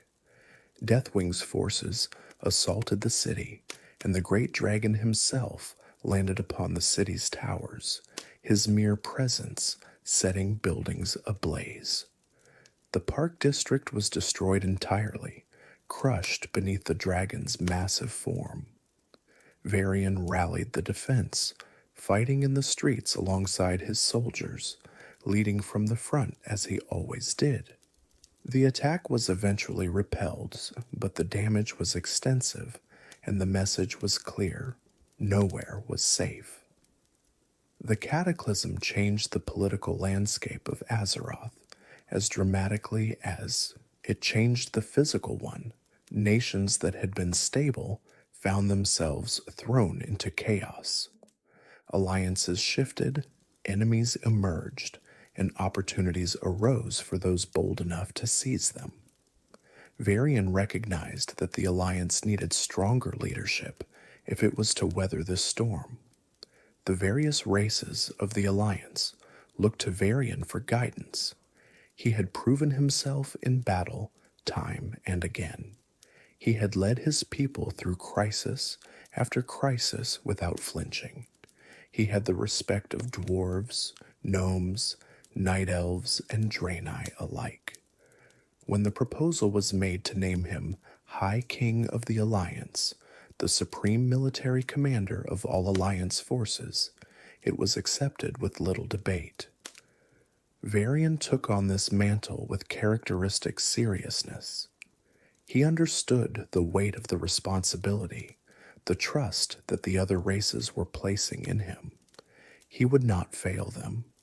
He would lead the alliance through the Cataclysm and whatever challenges lay beyond, or he would die trying. The war against Deathwing and his allies consumed the next years. The alliance fought on multiple fronts, battling elemental invasions, cultist uprisings, and the dragon's various schemes. Varian coordinated these efforts with a strategic mind that surprised those who knew him primarily as a warrior. He was more than a fighter, they realized. He was a leader. The final battle against Deathwing was a desperate affair involving heroes from across Azeroth. The dragon was eventually brought down through the combined efforts of the mortal races and the remaining dragon aspects, who sacrificed much of their power to empower the weapon that would end the destroyer's threat. Deathwing fell, and the immediate crisis passed. But peace remained elusive. The Horde, under the leadership of the increasingly aggressive Garrosh Hellscream, posed a growing threat to Alliance territories. Skirmishes escalated into battles, battles into campaigns. Varian found himself at war once more, fighting not undead or dragons, but the same green-skinned warriors who had destroyed his childhood. The conflict with Garrosh's horde was bitter and personal for Varian. Every orc he faced reminded him of what he had lost, of the kingdom burned and the family murdered. He fought with a ferocity that concerned his advisors, throwing himself into danger with an abandon that bordered on reckless. It was as if he were trying to exorcise old ghosts through combat, and perhaps he was. Anduin, now a young man, watched his father's descent into vengeful rage with growing concern. The prince had developed a different philosophy than his father, one that emphasized diplomacy and understanding over warfare. He believed peace with the Horde was possible, that most orcs were not the monsters Varian saw them as. Father and son argued about this frequently, their different perspectives creating tension in their relationship. The discovery of Pandaria changed everything. A new continent, hidden for 10,000 years behind magical mists, emerged from obscurity. Both Alliance and Horde raced to explore it, to claim its resources, to recruit its inhabitants to their respective causes. The Pandaren, the bear-like people who called this land home, warned of dangers that outsiders' conflicts would unleash, but their warnings went largely unheeded. The Shah, manifestations of negative emotions, fed on the hatred and fear that the Alliance and Horde brought to Pandaria. They grew stronger as the conflict intensified, threatening to consume the entire continent. The Pandaren watched in horror as their peaceful land was transformed into a battlefield, as sacred places were defiled by foreign warfare.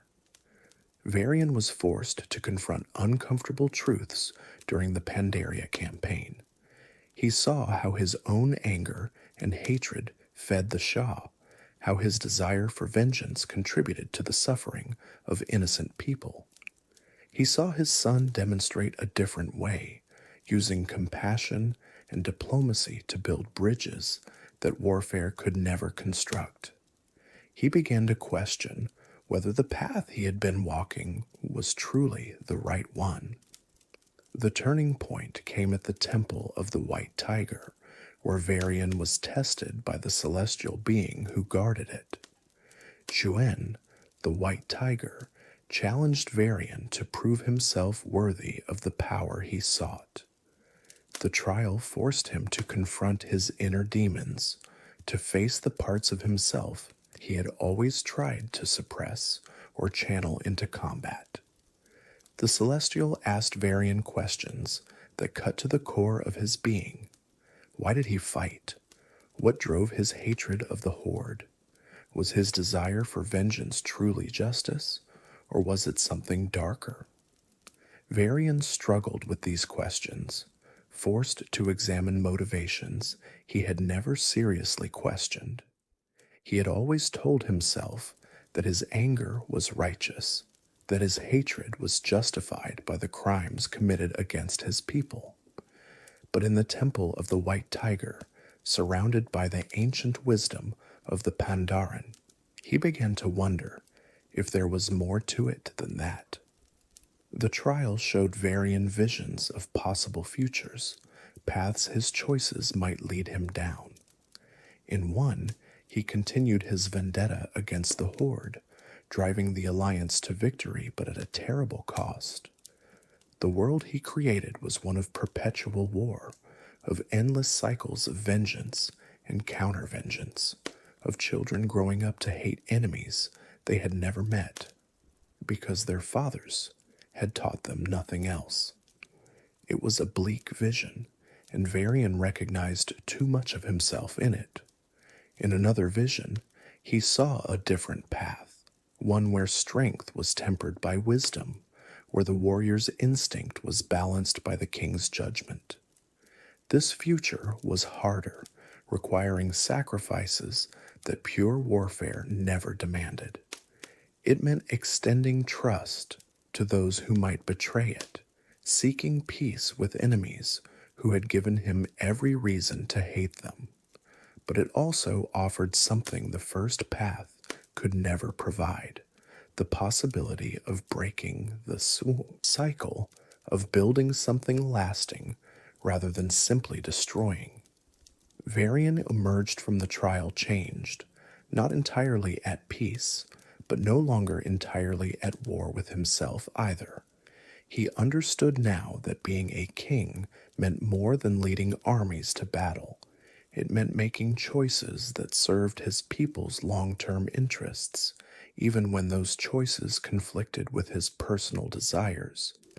It meant being better than his worst impulses, stronger than his darkest temptations.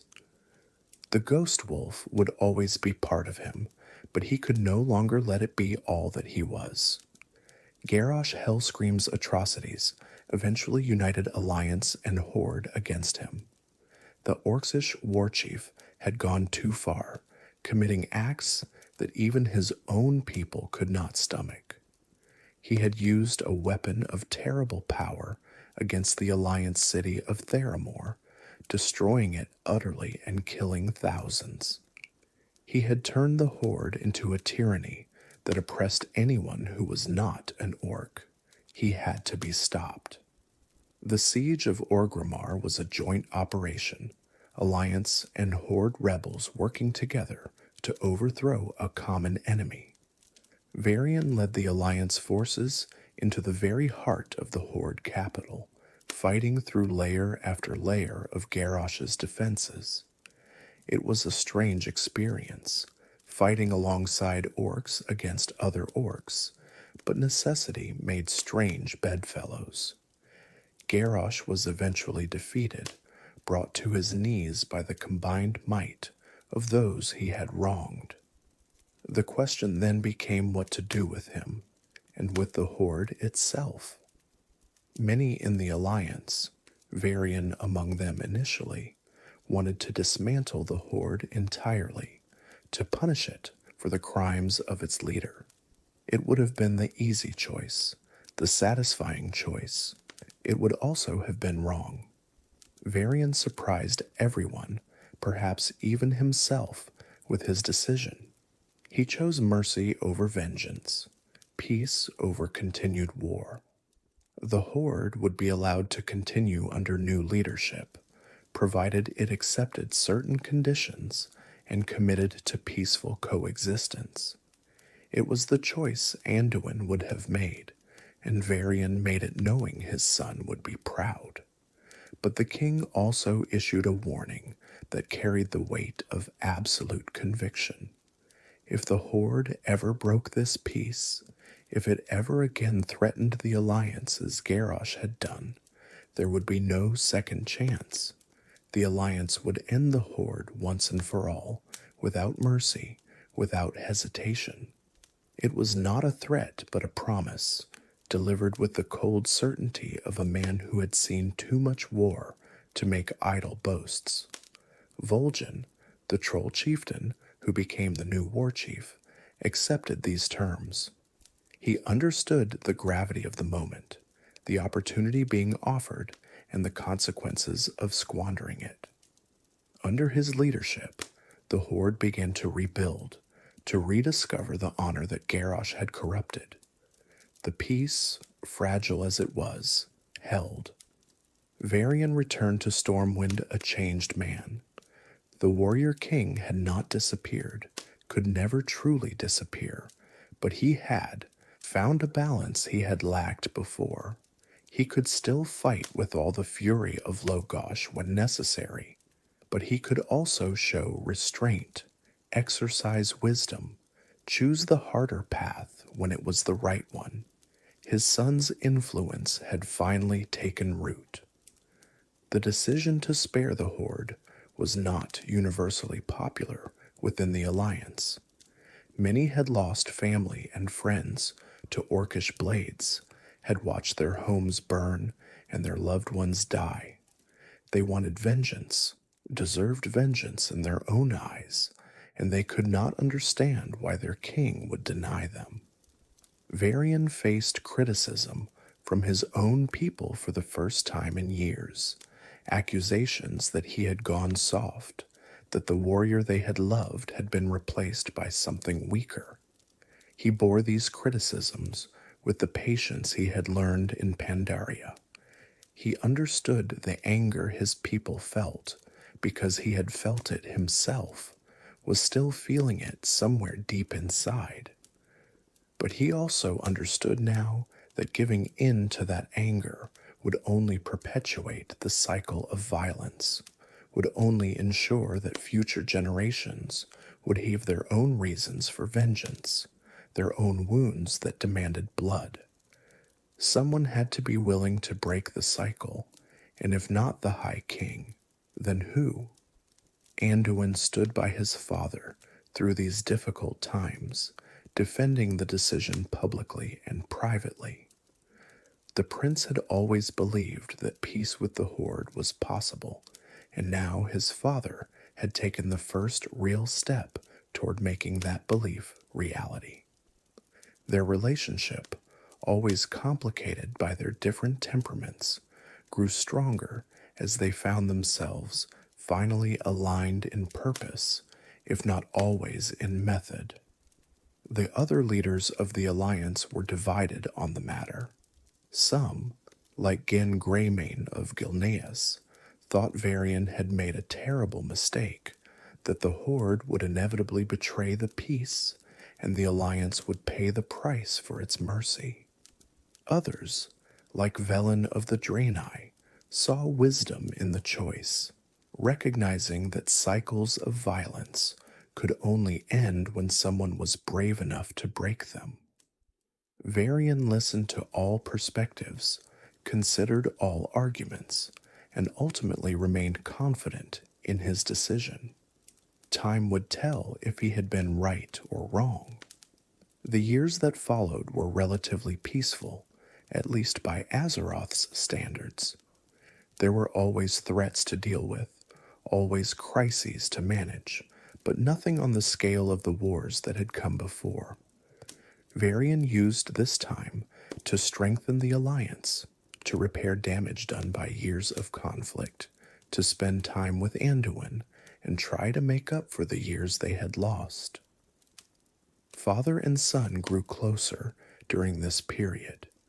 They still disagreed on many things, their different temperaments ensuring that some friction was inevitable. But they had learned to respect each other's perspectives, to see the wisdom in approaches that differed from their own. Varian was proud of the man Anduin was becoming, and he told him so, something the old Varian would never have done. Varian also finally made peace with his past, as much as anyone ever can. He visited the places of his childhood, walked through the rebuilt streets of Stormwind, and allowed himself to remember without being consumed by grief. He spoke of his parents, of Tiffin, of all those he had lost, and found that the memories, while still painful, no longer crippled him. He had carried his ghosts for so long, and now, at last, he was learning to let them go. The Burning Legion's return came without warning, shattering the hard-won peace like glass beneath a hammer. Demons poured through portals across Azeroth, and it became clear that this was not a minor incursion, but a full-scale invasion. The Legion had failed twice before to conquer this world, and they were determined to succeed this time. Reports came from the Broken Shore, a desolate island chain where the tomb of Sargeras stood, that a massive Legion force was gathering. The Alliance and Horde, putting aside their recent conflicts, agreed to launch a joint assault to strike at the invasion's heart before it could reach full strength. It was a risky plan, but the alternative was to wait and be overwhelmed. Varian prepared for the coming battle with the quiet certainty of a man who has faced death many times and no longer fears it. He wrote a letter to Anduin, pouring into it all the love and wisdom he had accumulated over his difficult life. He did not know if he would survive the coming fight, and he wanted his son to have something to remember him by, some guidance for the challenges that lay ahead. The letter was personal and profound, touching on subjects Varian had always struggled to discuss aloud. He wrote of the importance of strength, but also of the importance of knowing when not to use it. He wrote of peace as the noblest aspiration, but also of the necessity of defending that peace with force when required. He wrote of his love for Anduin, of his pride in the man his son had become, of his faith that Anduin would be a better king than he himself had ever been. The assault on the Broken Shore began with hope and ended in catastrophe. The combined forces of the Alliance and Horde made landfall on the demon-infested islands, their ships disgorging soldiers by the thousands onto beaches already slick with blood. The initial push seemed to be going well, the two factions fighting side by side as they had during the Third War, when the Legion had last threatened to overwhelm the world. Veterans of that ancient conflict recognized the familiar horror of demonic warfare, the overwhelming numbers and savage ferocity of an enemy that knew no fear and felt no pain. The trap was sprung when the joint forces reached the approach to the tomb of Sargeras. What had appeared to be a manageable enemy force revealed itself to be merely the bait, the visible portion of a vast demonic army that had been waiting in concealment. Portals opened across the battlefield, disgorging fresh waves of demons that struck at the flanks and rear of the combined forces. Within moments, what had been an organized assault became a desperate struggle for survival. The Legion forces were more numerous than intelligence had suggested, and they had prepared their ambush with demonic cunning. Fell cannons opened fire from positions that had not existed moments before, their green flames cutting swaths through the assembled troops. Doom guards descended from the burning sky, their massive swords claiming lives with every swing. Infernals crashed down like flaming meteors, shattering formations and spreading chaos wherever they landed. It was a massacre in the making. Varian fought in the thick of it, as he always had, his sword carving through demons with the skill of a lifetime's practice. Charlemagne, the legendary blade forged from two swords, sang as it cut through demonic flesh. Around him, heroes fell and rose again, pushed to their limits by an enemy that seemed endless. The king rallied his troops, inspired them to feats of courage they had not known they possessed, but even heroism has its limits. The horde forces, positioned on the ridge above the alliance, came under devastating attack from a demon commander.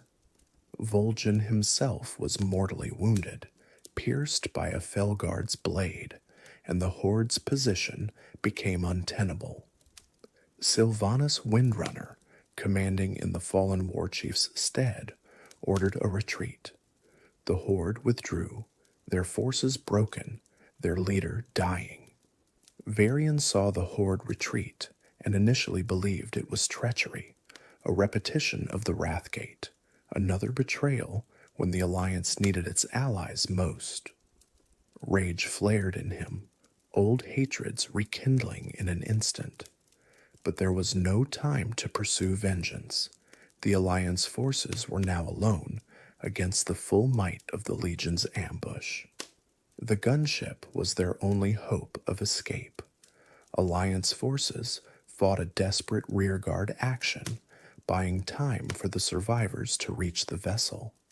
Varian was everywhere, directing the retreat, holding the line where it threatened to break, doing everything one man could do against an army of demons. The gunship lifted off, crammed with the survivors of the disaster. But the demons had one more card to play. Gul'dan, the warlock who had opened the first dark portal and doomed two worlds, summoned a Fel Reaver, a massive construct of demonic metal and infernal energy.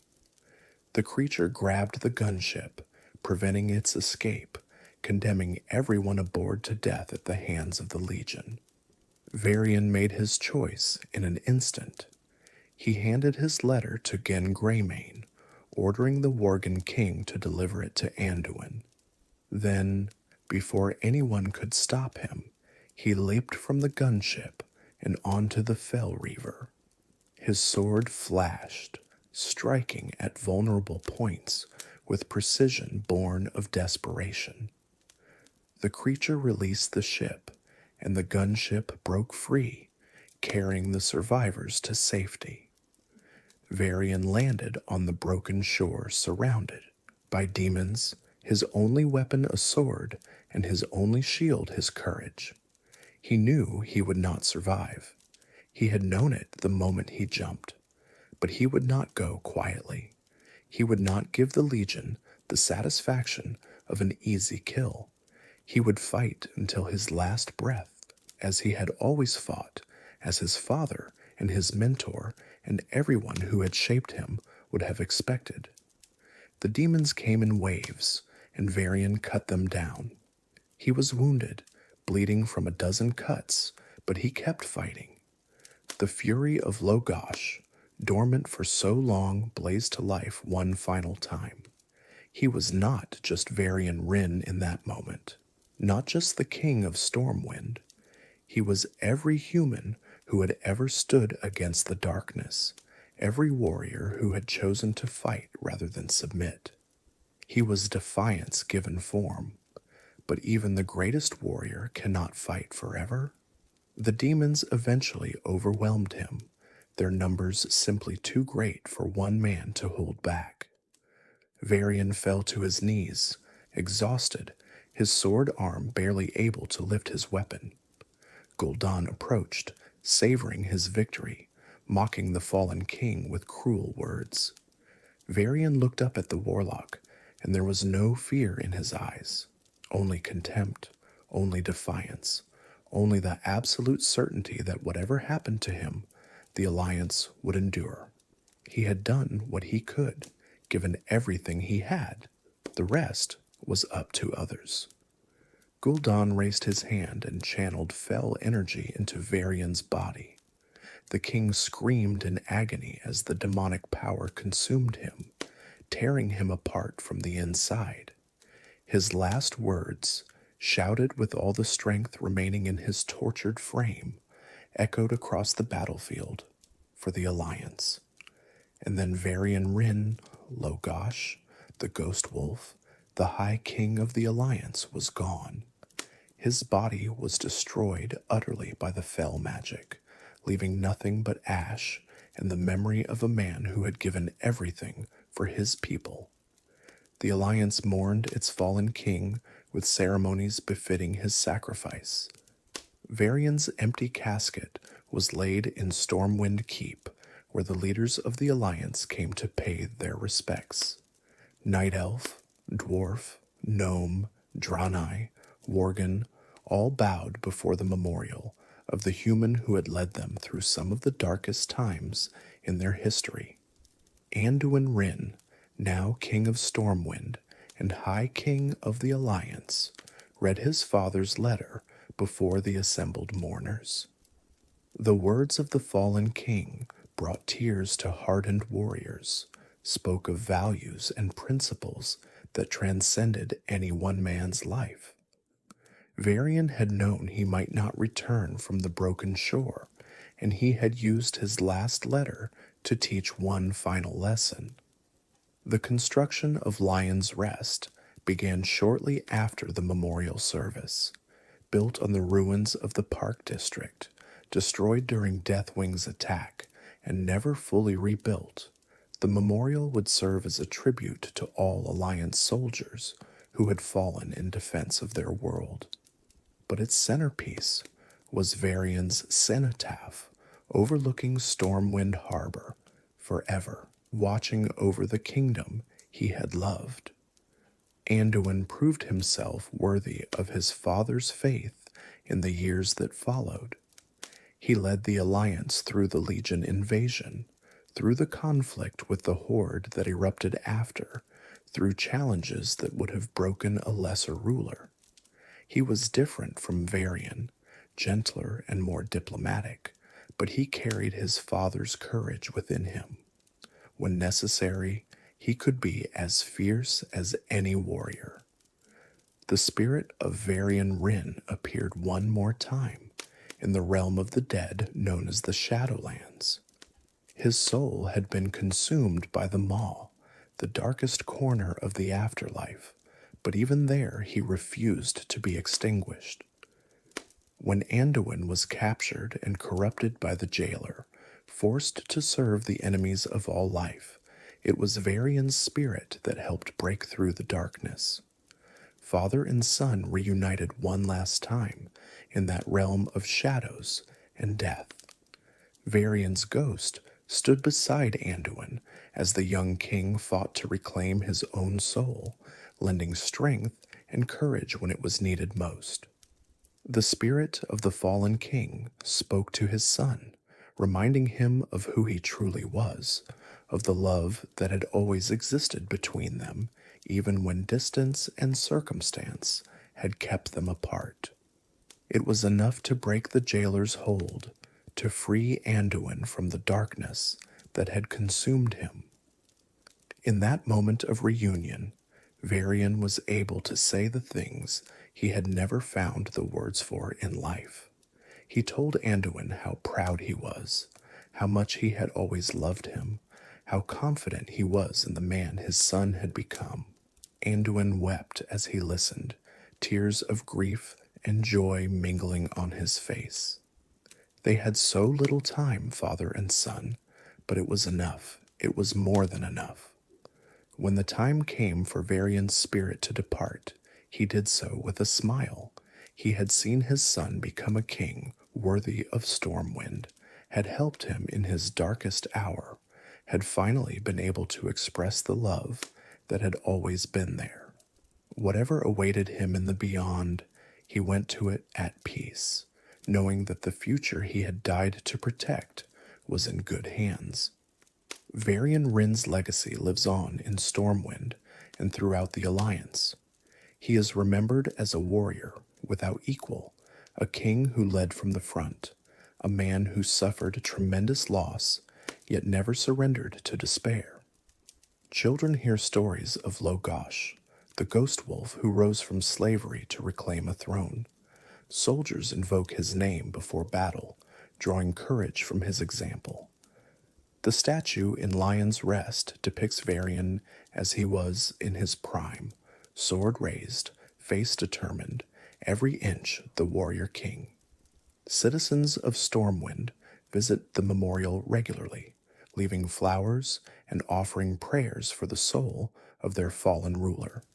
The guards who stand watch, they consider it the highest honor, a duty they perform with pride and reverence. Varian's influence can be seen in the policies and principles that guide the Alliance to this day. His insistence on strength, combined with wisdom, on fighting when necessary but seeking peace when possible, shaped an organization that has survived countless challenges. The balance he found between the warrior and the king remains a model for leaders throughout Azeroth. Most importantly, Varian's legacy lives on in his son. Anduin carries his father's sword, Charlemagne, and uses it to defend the same values Varian fought for. When the young king speaks of peace and justice, he speaks with the conviction of someone who learned from a father who paid the ultimate price for those ideals. Varian would be proud of the man Anduin has become. The story of Varian Wrynn is one of loss and redemption, of a boy who lost everything and grew into a man who gave everything. He knew tragedy from his earliest years, watched his world burn around him, and emerged stronger for the trials he endured. He was flawed, prone to anger and vengeance, but he grew beyond those flaws, learned from his mistakes, and died a hero. There are those who wonder what might have been had Varian lived to see the Legion defeated. Would he have found a lasting peace with the Horde? Would he have been able to prevent the war that followed, the conflict that once again pitted former allies against each other? We can never know, of course. History does not deal in hypotheticals. What we know is what happened. A king gave his life to save his people, and in doing so secured their survival. The warriors who escaped the broken shore that day carried Varian's memory with them into every battle that followed. They fought for the Alliance as they always had, but they also fought for him, for the king who had given everything so that they might live. His sacrifice became a rallying cry, a reminder of what was at stake and what they were fighting for. For the Alliance they shouted, and in those words was contained all the love and loss, all the courage and sacrifice that Varian had embodied. Some say that true kings are forged in adversity, that the crown weighs heaviest on those who understand its true meaning. By that measure, Varian Wrynn was the truest king Stormwind has ever known. He understood sacrifice because he had experienced it. He understood leadership because he had earned it. He understood the value of peace because he had spent his life fighting for it. As you drift off to sleep tonight, carry with you the memory of the ghost wolf who became a king. Remember that even in the darkest times, courage can light the way. Remember that loss does not have to define us, that we can rise from the ashes of our defeats and become something greater than we were before. Remember that one person, standing firm against the darkness, can make all the difference. The Legion was eventually defeated, driven back to the twisting nether from which it came. Varian did not live to see that victory, but he helped make it possible. His sacrifice at the broken shore bought time for the Alliance to regroup, inspired others to fight with the same determination he had shown. In a very real sense, every victory won after that day was a victory he shared. Stormwind endures, its white towers still rising against the sky, as they did in Varian's childhood. The kingdom he fought to reclaim, the city he helped rebuild twice over, continues to be a beacon of hope for humanity and the Alliance. The ghosts of the past have been laid to rest, and new generations live in peace because of the sacrifices made by those who came before. Children born after the Legion's defeat will grow up never knowing the terror of that invasion, never experiencing the desperation of those dark days. They will learn of Varian Wrynn from history books and stories told by their parents, will see his statue in Lion's Rest, and perhaps not fully understand what it represents. But the peace they enjoy, the security they take for granted, was purchased with his blood and the blood of thousands like him. They are the inheritors of a legacy written in sacrifice. Veterans of the Broken Shore still gather on the anniversary of that fateful day. They share stories of friends lost and battles won, of the moment when all seemed lost and a king leapt from a gunship to save them. Some weep even after all these years. Others simply sit in silence, remembering. For them, Varian Wrynn is not a figure from history, but a comrade in arms, a leader who fell fighting beside them, a man they would have followed into any battle. And in Lion's Rest, the statue of Varian Wrynn stands eternal watch over the harbor. The stone eyes gaze out at the sea, at the horizon where new adventures always wait, at the future he gave his life to protect. The inscription at the base reads simply, "For the Alliance." It was his battle cry, his dying words, and the summation of everything he lived for. If you enjoyed this tale of the Warrior King, please like and subscribe to the channel for more stories from the world of Azeroth. Leave a comment below and let us know your favorite moment from Varian's incredible journey, whether it was his time as Logosh, his final stand at the Broken Shore, or any of the countless battles in between. And as you close your eyes and let sleep take you, imagine that somewhere, in whatever realm heroes go when their battles are done, Varian Wrynn has found the peace he earned. He is reunited with Tiffin, the love of his life taken from him too soon. He walks again with his parents, Lane and Teria, who never stopped watching over their son from whatever place awaited them beyond death. He stands once more beside Anduin Lothar, the champion who taught him what it meant to be a warrior and a leader. He is at rest, at last, and all is well. The story of Varian Wrynn reminds us that heroes are not born but made, forged in the fires of adversity and shaped by the choices they make when faced with impossible circumstances. He could have given in to despair after losing his kingdom, his parents, his wife. He could have let hatred consume him and become the very thing he fought against. Instead, he chose to be better, to grow, to change, and in the end, to give everything for those he loved. Good night, and may your dreams be peaceful ones.